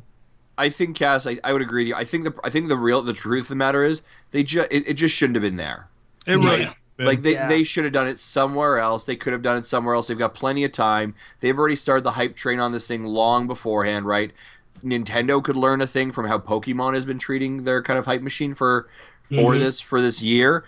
I don't think it's gonna hurt their sales, but it just made it just feel a little out of place. Yeah, it was weird. You could have just saved it somewhere else. I think it's still gonna go gangbuster. Yeah. Yeah. Oh yeah, it's Pokemon. So. Yeah, in the long run, I think the way that the first hour of the Nintendo stream went is a blip, right? Like when it all comes down to this, Sun and Moon coming out in November and Zelda coming out next year, this E3 is a blip in what actually is going on. And I think that Nintendo knew that going in and saying, we're going to show people, we're going to manage those expectations, show people, what we do have, but we are not going to be, we're not going to be able to really meet crazy expectations. So let's just play it safe this E3. And I think it worked out. But for the most part, I think Sun and Moon kind of speak for themselves. I think that they're going to be doing great. And I think that, again, kind of going back to what you were saying, Justin, I think that the Pokemon company actually does a much better job at shilling Pokemon than Nintendo does. So I think that we'll just let, I trust their hands to we'll just let them deal with it. It'll be fine. So yeah, definitely. Right on. Reminder as well, there's an eShop sale going on right now, and I had this sad moment today when I realized, wow, all the games that I actually would want here, I already own most. Not much here that I don't own. One thing that's kind of interesting about that page is if you're logged in with your My Nintendo account that is tied to your Nintendo Network ID, and then go to the e3.nintendo.com/sale page, it'll show you exactly which games you already own or not. Mm-hmm. Oh, wow. Yeah, it That's actually cool. says on mine, like, Wind Waker downloaded, Zelda, Oracle of Ages, Oracle of Seasons both downloaded. 3 of the 4 Pokemon games are downloaded. Like, a lot of these games are downloaded already. My biggest sad point on this is the Wii U version of A Link to the Past is on sale. The 3DS version is not. Yeah. And I'm like, oh, that's sad because that's where I wanted to buy it. I think they might have avoided putting sales on something that's new 3DS only. Plus, if you are you get 10% if you are have a My Nintendo account. Yeah, I don't know. Some of these games are 40 plus the 10, so it's 50. I don't know if you guys looked too. If you actually go to the Wii U eShop, there is a just for you section. Yeah. That it was. I don't know if that's because it was My Nintendo that it was giving that extra discount, and that's why it was there. But Yeah, that's exactly. I did a sample. The prices that you will be given if you already tied your accounts together already includes that extra 10% off. Oh, okay. So not everything isn't always 40% blanket. Like one of them, like one game would be 35% off, and then an additional 10 on top of that, making like it about 41. And so if I as a test, I said I want to buy this game, and then it gave me 2 options basically. Whether I want to use the extra 10% or not. So I wonder if you're only able to use that once. No, you're not. It is an unlimited time for the window that the discounts are going on for. Very cool. That answered that. Yeah. So I went shopping today and spent a total of like $32 and Canadian, and I got Majora's Mask 3D. Rocking in those gold coins. I got Minish Cap, and I got both Ages and Season for the 3DS. I'm probably going to pick up Minish Cap for the Wii U, even though I have it on my 3DS from Ambassador. I need to go through and finish Ages, man. I've played through Seasons twice, and I haven't finished Ages yet. So, well, I mean, some of the games they've got on this list, you're just kind of scrolling through it. Obviously, we've called it Zelda, and not a big shock that Zelda games were going to be. Hey, there you go. Paper Jam's fairly new. Yeah, Paper Jam's on there. Splatoon is on there. Yeah, if you don't have Um, Splatoon, A, what are you doing? And B, go on. It's only $45 right now. Yeah. Yeah. Shantae. Yeah, I just say it. Paper Jam, you just keep on walking. You get out of here, Shantae. Mutant Muds, right? There's a lot of good games in here. I assume this is a typo. You have Paper Mario for Wii U at $1.80, $1.80. That is not a typo. That is the N64 Virtual Well, Console. it's- Oh, okay. Yeah, I was like, 64 version. So Gotcha. the original Um, price is $10, and it's down to $1.80 if you've got everything tied together. yeah. That Kirby and the Rainbow Curse, was that any good? I had never played that.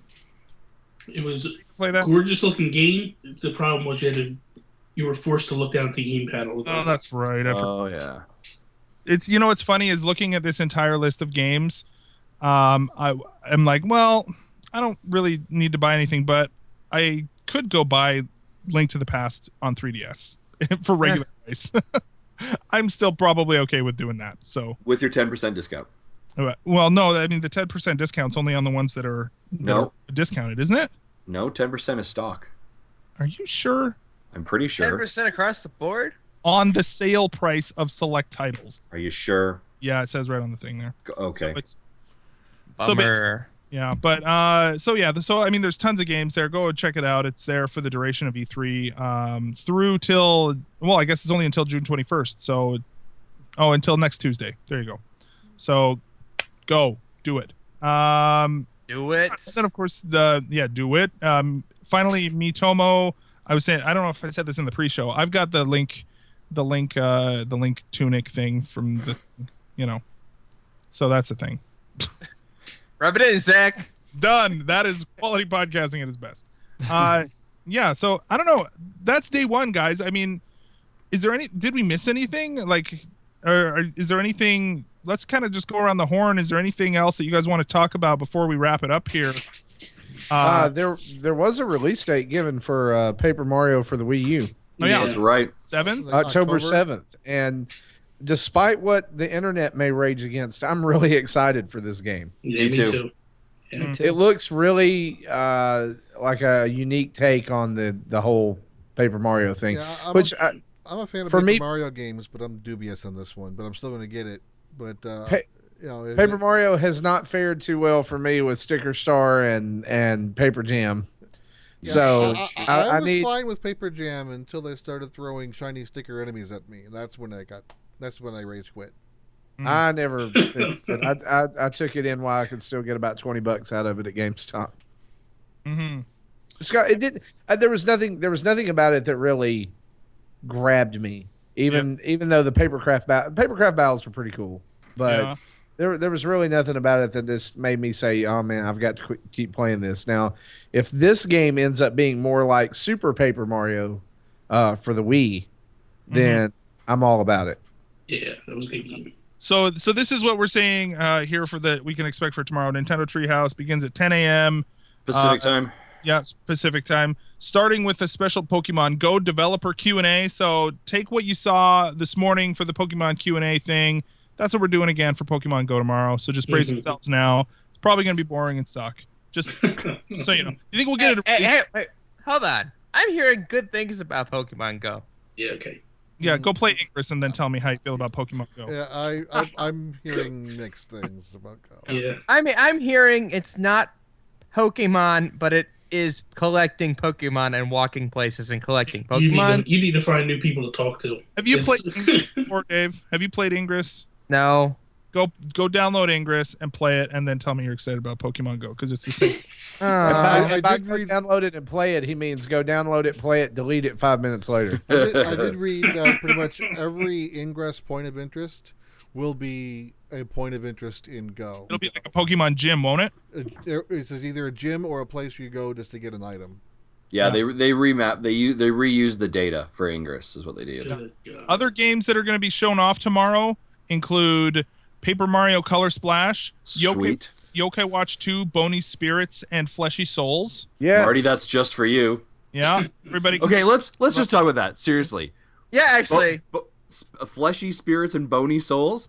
Who let that get through quality assurance? Like, who said that was a good title? Listen, Yeah. no kid is going to even think twice about it. sick individuals like yourself. Oh, yeah, Something- Blake. A good marketer should have stood back and said, like, you know what? I think the kids might not think of this, but one of us is gonna. Yeah. Yeah. Right on. So that's coming out. That's coming tomorrow. We're gonna see some Bony Spirits and Fleshy Souls tomorrow. So get excited for that. Rhythm Heaven Mega Mix is gonna be tomorrow. Yes. Tokyo Mirage Sessions, Monster Hunter Generations, and Dragon Quest VII, all being shown tomorrow. Again, digital event. If it ain't broke, don't fix it. Don't spread this crap over 2 days. I don't want to have to sit here for 2 days doing this. Just So get the information. did you hear that Target stores are already starting to make shelf space room for Dragon Quest? Which Really? tells me Really? that game's going to be out really soon. Yeah, it should be pretty soon here. I'm looking forward to that one. So I hope we at least get a release date out of that. Zach, Well, isn't there something else they have down as a questionable? Like they're gonna be showing an RPG Yeah, tomorrow. it's going to be Yeah. a new IP, a new RP. Is it a new IP or a new RPG? A new Yes. role-playing IP for 3DS will be shown tomorrow. You know what I'm going to say? I'm going to say Project N Stars that was announced for. Oh, you know what? Dang it, Project N Stars.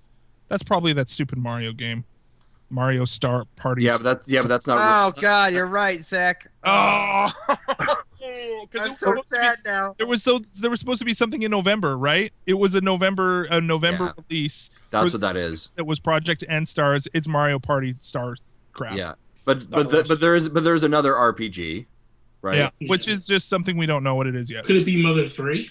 No, Oh. no, because they said Well, new role playing game. It's Well, It's a new IP in a the new United IP. States, man. Yeah, it's a new role-playing IP for 3DS. No, I So know. it is the Mother series on 3DS. There you Call go. it. I would love You it. really What if- need another. actually, role- that Yes. that would be the ultimate like, haha, gotcha. Yeah. moment. If they actually do that, I would be very. I don't know. Only- I'm always Only open. playable on a new 2DS. A good RPG. A good RPG is always welcome. There have been a lot of RPGs, but if it's a good RPG, I'm open to it. I don't know if it's going to be good. I don't know. A bad RPG is the worst kind of shovelware, so we'll see. Yeah, I'm calling it now. New 2DS, Project Gemini. Ugh, get out. Because why Get outta not? here. Could it be? Alright. You know what? You know what I think it is, Zach. Seriously, What's I've that? been this whole time been racking my brain. I think it's a new Tingle RPG. Yeah. I'd be down. Interesting. I'd be down. Especially if they finally releases in the West. There's been like 4 or 5 Tingle games out there, but none of them come over here Why? Why Thank was there ever God. one? because Tingle is awesome. You know what? I'm serious. I do want it to be that like our. It makes me sad that Project N Stars thing is gone. But if it was like a Smash Bros. Game with like the like World of Nintendo cards, like a card line of Amiibo or something, I would be. That's not what it's going to be. But yeah. Anyways, let's get into some listener mail, shall we, to round things out for today? Well, Let's do it. before we do that, I wanted to throw in one more thing. Oh, wait. Or not. Hang Hang on. on. What? No. Anyway, Go. anyway, so You interrupted this. yeah, I tried to, but Go you for it. started it anyway. So going back to Zelda, that we never talked about the Sheikah Stone. It looks like a like an all-in-one multi-tool of sorts, depending on Like a game app? what you do to it. One of the first things we see with it is it's used like a gamepad to look at a map, and then it's later on you see it's kind of put over a pedestal to activate a door. So it's like in-game amiibo. So are you inferring that, or are you suggesting that the NX is going to have a tablet controller? Well, No, I have some. but That's what it seems like to me. Link It seems like itself they- is doing the things that we would be doing on our side of the game. Jose from IGN said that whenever he played, the only hint he had about the NX was whenever you had to view your map, you had to view it on screen. So there wasn't, you didn't view the map on the gamepad. Now, he also said, that could just be because there's a pro controller support, which there is, or it was just the demo. But, that also entails that it's there's not there's not a gamepad on the NX, so who knows? So I'm not saying that we're going to do what Link does, but I'm just saying that Link is doing what we would ordinarily be doing. Well, I've said before, like I think if the NX does have if the controller for the NX, if there's at least an option to have something like the Vita, for example, I think that's totally fine by me. Like, I think that would be an okay way to have that controller. But again, that who knows, right? Like we really don't know. But I did, in fact, if you in our stream, when I saw that they had created this stone and that it was basically the gamepad, that was pretty groan worthy for me. It's like, oh, anytime they do that, where it's like, oh, really, oh, don't do that. Don't make it like this weird, like, representation in the game. It breaks the fourth wall for me. I thought it was funny when he was using it like an amiibo. You know. Yeah, that was a little bit. It's still. It was like, oh, really? Okay. Like, you couldn't have just made something that was more cool in the world. Just remember, you got to tap your Link amiibo every time to move forward. No. Yeah. Every time you want to roll a dice. Yeah. Oh, all right. God. Let's head into listener mail, shall we? Do it.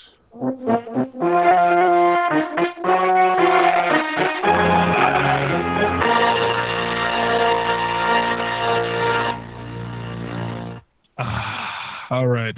I feel sufficiently regal for our listener mail. So, Justin, what do we got for listener mail, man? What do we got? All right. We have got 4 emails, and can you hear me all right? I can. Okay, perfect. So the first one comes from Brandon, and he says, I will keep this short and to the point. Why is Zelda becoming Monster Hunter? I hate Gathering. By the way, the interview with the Japanese people got irritating. I like subtitles better. Chris. Okay.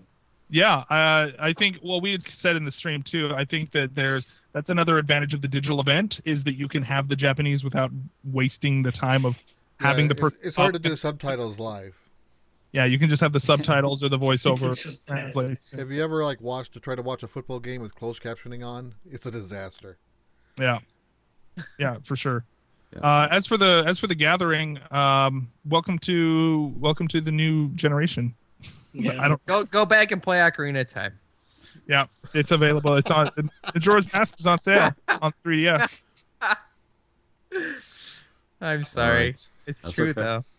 To be fair, I think it does seem like there's, I don't know what a lot of that Gathering too did seem like it's kind of leading towards a crafting system that we haven't really seen, with different sort of ingredients, like here's this flower you can pick up, or here's this kind of ore, and it seems like there's going to be crafting there, and so that may actually require, hopefully, I think basically what he's trying to say though is I don't want it to be grindy. Right? Like, if you know where it is, that's fine, but I don't want to have to go and grind for a bunch of ore in order to make something. That doesn't feel good in a game, and I hope they steer away from that as far as that goes. I also hope it's kind of simplified to the point of which, like, I don't have to, like, go to a wiki like in Minecraft to make something. Like, I hope it is to the level of, like, I'm a kid and could figure this out, because I just don't.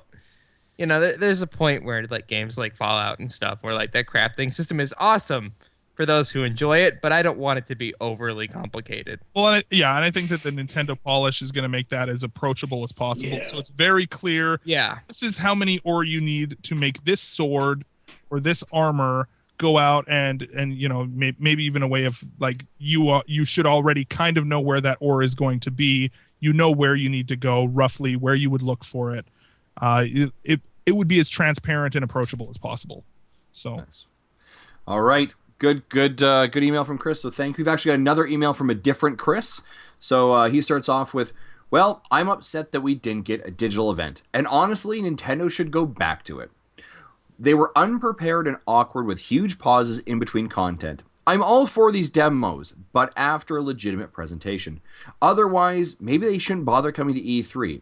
It pains me to say it, but they stood out like a sore thumb next to Bethesda's beautiful room and Sony's continuous live orchestra. Also, I hate to sound like a broken record, but I know I'm not the only one that was holding out until the very end for at least some recognition for Mother 3. Well, we've kind of already talked about this, and so I don't think we should say too much on it. And comparing it to Sony, do you really think Nintendo should pay for such a big presentation and an orchestra and a set and all that for just a couple games? There's no way they're going to do that. Cass, I'm going to agree with you. I don't think necessarily they should. And I think that might be a poor investment on Nintendo's part. But think about how incredible it would have been if they had a live orchestra to play Zelda music. They did. Well, It would have been cool, but they only had one game. I mean, they need more. You can't do all that for one game. No, you can't. And Paper Mario, you can't. Well, but speaking about the money side of it, one thing that really could have balanced that out was IGN put this article up today about the floor space at E3 for Breath of the Wild, and it's amazing. Like the just the amount of work that they went into creating for this one game. Mhm. Think if they had saved all that money. Well, they did put it save toward money, the presentation. At the end of the day, they saved money because they didn't rent out the Nokia Center, which they've done for the past 3 years. Well, When they did the Smash tournament and they did the Nintendo World Championships, they're renting out that huge place. They've been renting that out. This is the first year they didn't rent it out. So at the end of the day, they might have spent a lot of money on the booth, and they did get more real estate than they normally do. But I think it was still a lot cheaper than it was to rent out that whole building for 3 days or 4 days, whatever they went up renting it out for. And I think, judging from the pictures I saw on Twitter and Facebook and in the other parts of the internet, it seemed to really help people to create a large case immersion of it. And that's what Reggie started off when he started the stream. He said, behind this wall, there've been the final touches on a place that will help the participants here feel emerged in this content. I think they did that. Yeah, I think too. The other thing to keep in mind is maybe they didn't need to do that, and maybe all of these other things, but with Nintendo being one of the 3 console manufacturers, one of the 3, and for them to not come and play the same way that the other 2 are playing, what does that, maybe they didn't need to do that, maybe they could communicate with all this, but what does it communicate when they are not playing at that same level and presenting themselves at that level? They are part of an industry, and part of taking a snapshot of E3 is a snapshot of the industry as a whole, and for them to be like, well, we're not, we don't really want to do, we're going to sit over here, that is kind of representative of how they deal with their position. And for better or worse, I think that they spoke to their core hardcore audience just as well as they always have, but for everybody else, who only dedicated an hour and a half to Nintendo, that was their hour and a half. That was their sales pitch. The sort of elevator pitch was an hour and a half long in E3, and that's how they spent it. And I think that is really the big thing here, where they're part of a bigger system here. It's not like they're only communicating to the fans or whatever throughout the entire week. That hour and a half was theirs, and I think that they totally fumbled for that hour and a half. That's a Maybe they should. Maybe they shouldn't have even gone, because you look at Rockstar Games. They don't even go. They didn't go. They have one of the best-selling games, Grand Theft Auto 5. They don't sell a console though, right? That's the thing, is that they don't sell a console, and for them not to go to E3, they need to go to E3 because they sell a console. They sell hardware. But at the end of the day, you got to also remember too that this is the one thing that I always think about. This is the biggest conference in the United States. It's not the biggest conference in the world. Like, Gamescom is bigger, Tokyo Game Show is bigger. This is the biggest one here, and I think that's what people tend to forget is this is a Japanese company, and they might be looking at it because they've been slowly but surely stepping away from E3. And I think within 5 years, you don't even see them at E3 anymore. I think they're just going to walk away completely.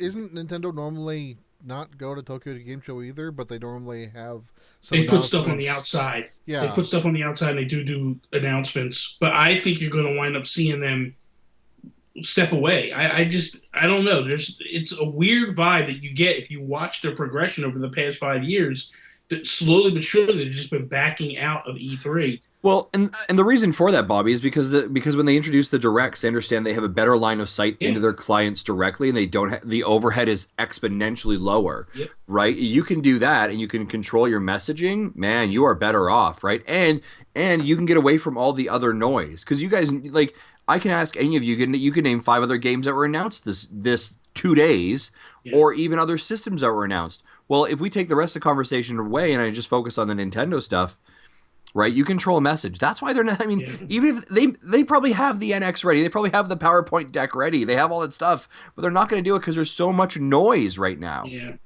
Do it And like I'm you here's the did other beginning to thing. think that the thing about E3 though is that it's not about speaking to their clients. They don't need to speak to their clients right now No. because like we are their clients, and we have said during this podcast we're going to buy whatever they put out. I've They got need an to ex- speak to everyone else. Yeah, that's They need to remind people, hey, we're Nintendo and we used to run this thing, Yeah. and here's why. Yeah. I put my NX money away and aside already, and I'm pretty sure, it's up. It's ready to go. They don't need to convince me. I know that they're going to put out a Smash Brothers and a Splatoon 2 and Zelda's going to be great, right? I know, but everybody else is watching this. The people who I talk to or my friends are like, they don't pay attention to video games any other time but E3. Yeah. So Right. Nintendo playing ball by themselves over here in the corner with Zelda, like we've said, is weird. And it's like, I don't remember if this was pre-show, Zach, but you were talking about like comparing it to EA, right? Like we might need to kind of look at Nintendo as EA. Well, EA still showed up and did a press conference, and all they showed was FIFA. Like And that's Ubisoft, and like it's Right. if Ubisoft can fill 2.5 hours, I'm pretty sure that they could. Nintendo can fill 70 minutes like Sony. Yeah, They, exactly. You say that they're like they're one of the three. They're making a console. Nintendo needs to come out and do this. And I guess maybe if they want to be away from the noise, maybe I guess like in this email they say it's like maybe they shouldn't have come because now we're looking at them and kind of, we're criticizing. The one thing that I'm walking away from all this with, this is the first E3 that you did not hear a single Nintendo leak going in. So at the end of the day, I'm not too upset because everything that I saw today was an absolute surprise. Very little to announce. So But I mean, at the end of the day, you had leaks on every other company except Nintendo. true. You didn't Yeah, hear I mean- anything about these Amiibo. These Amiibo came out of nowhere. This Mario Party game came out of nowhere. The launch date for Super Paper Mario or whatever, that came out of nowhere. All the Wolf Link Amiibo, what that did, all the functionality, not a single drop of anything. You didn't even have pictures of the booth getting leaked prior to this. So kudos to them. Because well, at the end of the day, I'm glad because I had a good E3 where I didn't know what was going on 3 days before, and it was all ruined for me. Yeah, kind of going back to the analogy that Marty was using before with I really do feel though like as for us fans who are really excited and invested, I think it was a great E3. I think it's been great for Nintendo fans. It's been a pretty good E3. But for looking at the show as a whole and looking at it from the vantage point of somebody who may not be a huge Nintendo enthusiast, it feels like all of these other companies are here, and using the analogy that you used before, Marty, of the kid who's got his hands crossed in the corner, where everybody else is out on the court playing a game, playing basketball or whatever. I don't play sports, whatever they're playing, quit it. Sport ball. They're playing sport ball, right? And all they're doing, and Nintendo's over in the corner, who's decided, well, hey, I'm gonna play checkers over here in this corner. Come play checkers and it'll be awesome. And the checkers kids are loving it and they're thinking it's great.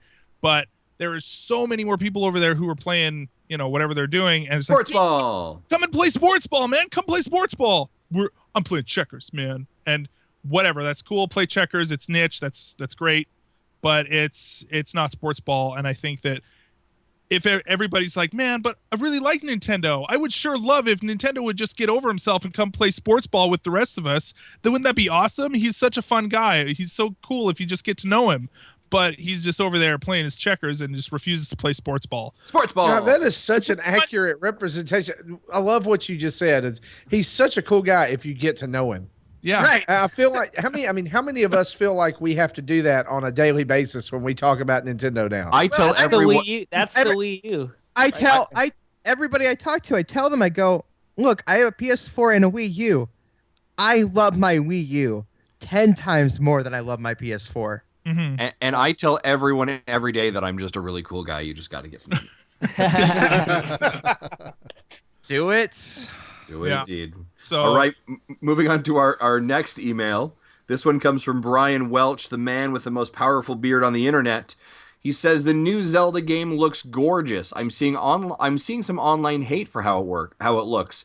I think because the art style Nintendo chose, this game will stand the test of time. Think Wind Waker. Do you guys agree or disagree? And what are your thoughts on the art style? And he says March cannot come soon enough. Good friend of the show, Brian Welch. He nails it. Yeah, it's true. It's Wind Waker again, guys. I think here's the difference between Wind Waker and Breath of the Wild. Right? Wind of the Wild. Wind of the Wild. Breath of the I don't know. Breaking the Wind. I don't know. Basically, Better fix it. My one hesitation is that I want to see the foliage, aka the grass and the trees, actually on my own screen in 60 frames per second, 1080p, before I'm comfortable saying that I'm okay with this art style. Because through the compression of the live streams, there's been some serious need for anti-aliasing or something. I don't know what's going on. There's some serious pixelation on the grass and the foliage sometimes in some of this stuff. Other than that, I think it looks great. But the grass and the trees are looking pretty janky in some places. I also noticed some pop-in as he was kind of like, there was a part where he was kind of coming in on the sail or the parachute thing, I don't know, whatever. And as he was kind of flying in, all of a sudden rocks started popping up. And so from the technical side, I think Wind Waker's the world design, I think, was there. The world design did the engine some favors, right? It made the art style look better than it really was because of what was going on. Whereas this is so open world that it's pretty easy to break it, and it's pretty easy to stretch the limitations. So that's my only thought. I love the art style, though. It's just that from a technical side, again, going back to Cyborg Ox riding, right? Like, that's what we're comparing it to. And so I'm not as excited about it as I've seen some other people online be. I don't know. Anybody else? Feel free to shoot me down. I think you're wrong. I think you're looking at totally different consoles too. You got a PS4 that can handle god awful. It's huge. It's a powerhouse. So you're comparing the Wii U to that. It's no comparison. So, but when you compare it to the Wii U, I think it's one of the most beautiful games on the Wii U. Yeah, no. That's my feeling. And again, looking at those streams too, right? Like, we're looking at streams that are being streamed and compressed and all sorts of. Whereas I think, especially what was the game that recently came out that was like, everybody was like, man, this game looks like crap, and then we actually play it on the screen. It's like, oh, actually, you know what? Twilight Princess got a lot of that. Twilight Princess HD got a lot of that, where it was like, oh, it doesn't look like they did much to it. It looks garbage. But then when you actually got it, and all that compression went away, and all the internet and all that stuff, it was like, man, this thing actually looks pretty damn good. So Skyward Sword did a little bit too, even though it was limited to 480p. But that part of that was fixed, especially the interlacing, if you were on an SD display, was fixed because of the art style looking watercolory, and it blurred things together well. So it actually did look better in motion versus in stills. Yeah, personally, I'm go ahead, Marty. I'm just glad that, Nintendo, in a lot of its design choices, still chooses not to just be palettes of gray and brown, which is what a lot of HD and next gen games look like. I'm sorry, photorealistic is awesome, and I'm glad that we're able to do that now. But my God, man,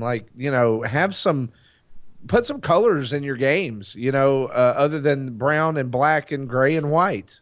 Yeah. You guys talk about like the way the Wii U looks, and it's like, I think there's tons of stuff that looks great on the PS4 and it's super photorealistic and like good for PC gaming and that kind of stuff. But like, when you look at a game like Mario Kart 8, it's like my perfect example of like, that game is beautiful and probably is the best looking game I've played on my TV that I have. Do you really want to see a photorealistic Mario? No, I never want to see. But that's exactly the point, though. Yeah, well, and that's the thing, is that it's not just photorealism, but it's also having it still look. Yeah, like I said, my biggest issue with it right now is how the grass and the trees look in this engine. And if you actually go and look at screenshots and some of this footage, some of it does look like it is it is not smooth, right? There are a lot of jagged edges, and they're sticking out to me, at least, like a sore thumb. And for others, maybe not, but they stick out to me when I watch it, and it doesn't look super nice. I even wrote down in my notes though that I saw as he was running through bushes and the grass that you could even, it was everything was moving with him. He was blowing. I thought it looked good. I think Let's take a pause there. Cass says, "Look, like I looked at my notes. Damn it, Cass, you came prepared. You brought notes. I got He's notes, got a man. I got notepad. pages, You're making us man. look bad." I got pages. Yeah. I actually think I really love the art style. I think, again, this is a great example. I love your callback to Wind Waker. That game, because of the art style it chooses, it can become timeless, right? And I think that's what I love Nintendo's doing, is creating timeless games that we can come back to and continue to play. And it's not, it's not about the fidelity. It's not about the photorealism. It's about a good game, a good story, good gameplay, and that's the immersion you're looking for. Couldn't say it better myself. Yeah, All right. Zach was saying he wants to see this thing how 60 frames a second, 1080p, and then you hear PS4 is so much more powerful than the Wii U. Yet how many 1080p 60 frames per second games are on PS4? Because of all this photorealism, that puts a big drain in the system. So it's because of all these art style choices Nintendo's making that lets the Wii U do that. A lot more games than the other systems. With more powerful hardware. Mm-hmm. Yeah. In fact, the only reason why I'm still running my system at 720p is because of my capture card, because my capture card is attached to a computer not powerful enough to capture 1080p. Right. So that's why I still have everything running 720p. As soon as I can get a new computer over there, I'm going to be starting to crank everything up. Yeah. Well, let me tell you, running this Surface Pro, trying to play a game on here, I'm like, oh wait, no, this thing is like basically almost a 4K display. I better turn this down. It's like a 2K display. Nice. And I've got to turn everything down. Like when playing Overwatch, I got to turn that sucker like to a quarter of the screen resolution. But anyway. All right, last question from Brett Babin. Zelda looks great. Loving the style and set direction. Just when I was writing off Amiibo, that Zelda series brings me right back in. Also glad to have Waluigi, Daisy, Boo, and non-biker Wario coming too. It's all about the collection. It's all about collecting. I don't care about that DS game intended for these. That's it. So, yeah, I guess Bobby and our resident collectors being Bobby and Dave. I don't know. Any other final thoughts about the Amiibo and how you guys are feeling about it? I'll get them all. I just pre-ordered them during the show. Yeah, I'll get them all. Yeah, I pre-ordered Boo and Waluigi. Yeah. That Waluigi one, man, I'm going to have to get a pre-order on that because that thing disappear.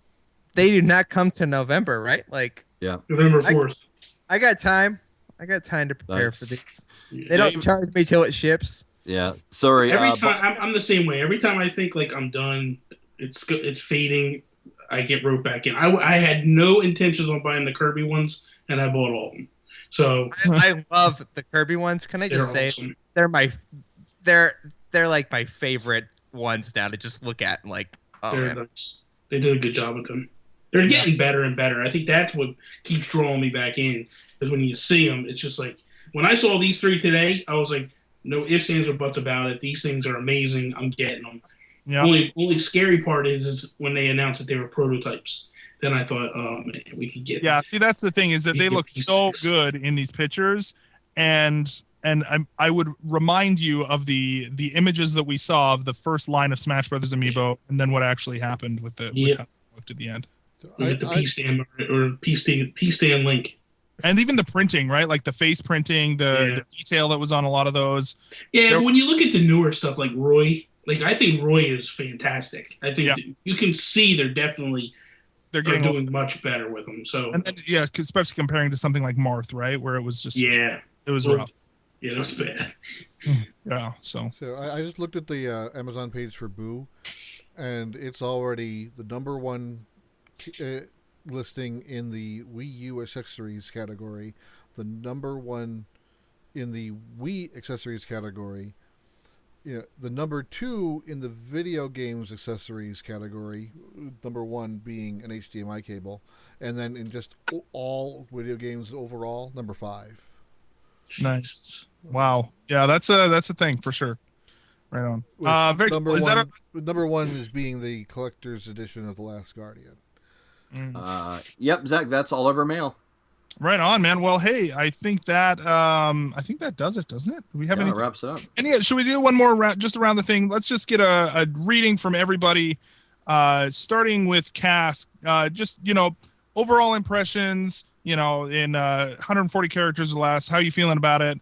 All that jazz. So, Cass, what are your final thoughts about E3?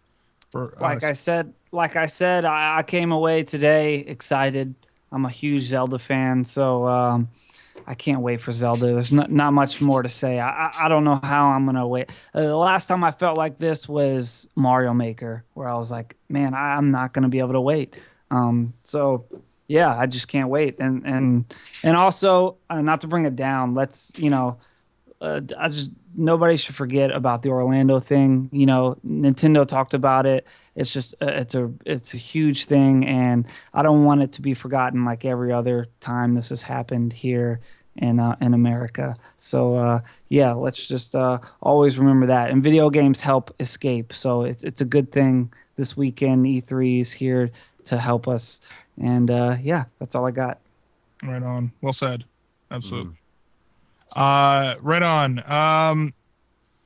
Who do we got up next year? Let me pull up our pictures. Let's go over to Dave. Yeah, Dave. What are your final thoughts and wrap up, man? I'm the only one excited for Pokemon. So No, you're not. No, we're all excited. I'm gonna make a dad reference that nobody else is gonna get, but it's like when your kid is coming into your room after they were supposed to be in bed. Something else was supposed to be going on. The kid came in instead. You love your kid. You don't want to see him right then. That is what it's like for me, I think.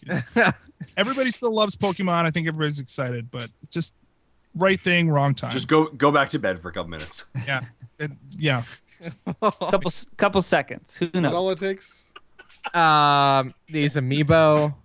I bought Animal Crossing amiibo, so I obviously have a problem. So You and about 3 other people did, yeah. Right. I know. So Nintendo just has me. So I can't wait for these. If I could pre-order those, I would. I get more excited about amiibo than games at this point because I just love these so much. Nice. It's a problem. Hopefully I'll fix it. And let's not forget about Orlando. So. It's like, yeah, right on. Well said. Bobby, what about you, man? The couple things I'm taking away is, number one, I too have a problem with Amiibo because I have all the Animal Crossing ones. Dave is the only one that's happy about Pokemon. I do agree with that. And hopefully we get a Mother 3 announcement. Please, Nintendo, dear God, make it happen. But I don't see it happening. Overall, though, I was happy with what I saw today. I to echo what Cass said at the beginning of the show, they told us what we were getting. They gave us, they delivered. So we can't be upset with that at the end of the day. Yeah. Right on. Marty. Well, obviously, we talked a lot about Zelda, and I don't want to come across negative. I mean, I really enjoyed what I saw. I'm excited to play it. I'm like Cass. I mean, like, can I play this game today? That's immediately what I texted Brandon from our show right after watching the trailer. I was like, okay, so this is I can go buy this tomorrow, right? Because I mean, it does stir up a lot of good things and memories of the Zelda series. Just looking at a lot of that stuff, and like especially the exploration. Obviously, the amiibos look amazing. Mm-hmm. I'm gonna get all 3 of those. Especially because I have the Wolf Link amiibo. I'm gonna, need to finish those out. I also suspect those aren't the only 3. I think there's probably maybe 3 more. Do you think the Smash line is gonna, like the Smash Brothers line is gonna work in there, like Link and Toon Link, Zelda, Ganon, all that jazz? Well, what I was gonna say is there's probably gonna be another Zelda and another Ganon, and maybe another character. We don't know the character. Another off the wall character. Yeah, because we don't know the other characters. Tingle. Sorry. No, I was going to say, just to go along with my original theory about the pets, I think there might be a pet amiibo. Yeah. Yeah. But Well, wait, what? Pit? a Pet. pet. At. Oh, I thought you said Pet pit. amiibo. An I animal heard companion. exact. So An animal companion. I'm actually excited about the new Mario Party game because me and my kids play that, and I'm excited for Paper Mario. I'm really looking forward to what they'll show tomorrow because it sounds like it's going to be more like what we're used to seeing from them. But hey, it's obvious at this point that things are on the back burner for the NX. Mhm. I think this really showed that we're definitely cruising until March of next year. It also really, I mean, makes me hopeful for the fact that maybe we will have some really solid launch window games other than Yes. Zelda, right? Yeah. Like we're gonna have games to play on the NX in that first 6 months to a year Yeah. for sure. Yes. Agreed. Well said. Well, right on. Let's wrap us up here. Justin, do we have anything else as we kind of wrap up here? I'm gonna get our music going. No, that's it. So we obviously, guys, this week, for those of you that are listening to us right now, we're actually going to do 2 shows this week. We've done this Tuesday night to get this news out to you as quick as possible. And thank you for all of our amazing guests that came in for this. Tomorrow, we are going to be back again, Zach, Jesse, and myself. And we're going to do our day 2 content and review and summarize what has happened. A kind of final wrap up to E3 and hopefully some surprise that Nintendo has provided us as well. Right on. Well, of course, thank you to all of our guests. Head over to Retro Rewind to find more about Marty, over to dacespace.com to find out more about Dave.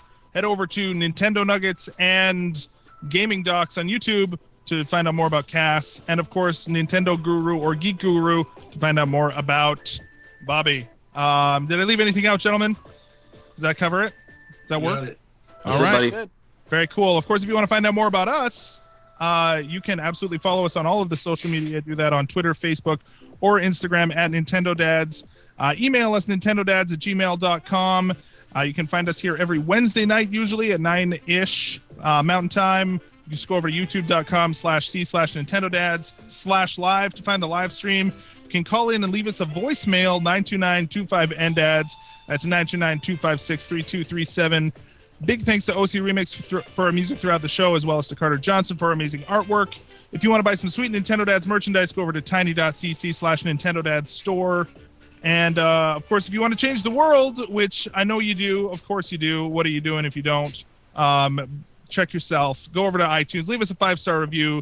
The Hunger Strike from last week, Josh Thomas, Hunger Strike continues for reviews on iTunes. So go over there, do that. And, of course, if you want to download or subscribe, head over to iTunes, Stitcher, Google Play, and, of course, VGTribune.com. For me, for Justin, for Jesse, for Bobby, for Marty, for Kaz, and for Dave, we will see you next time. Bye-bye.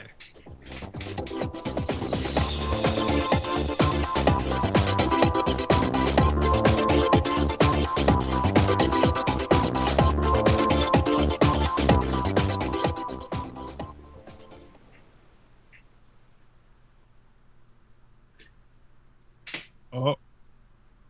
Thank you for listening to Nintendo Dads.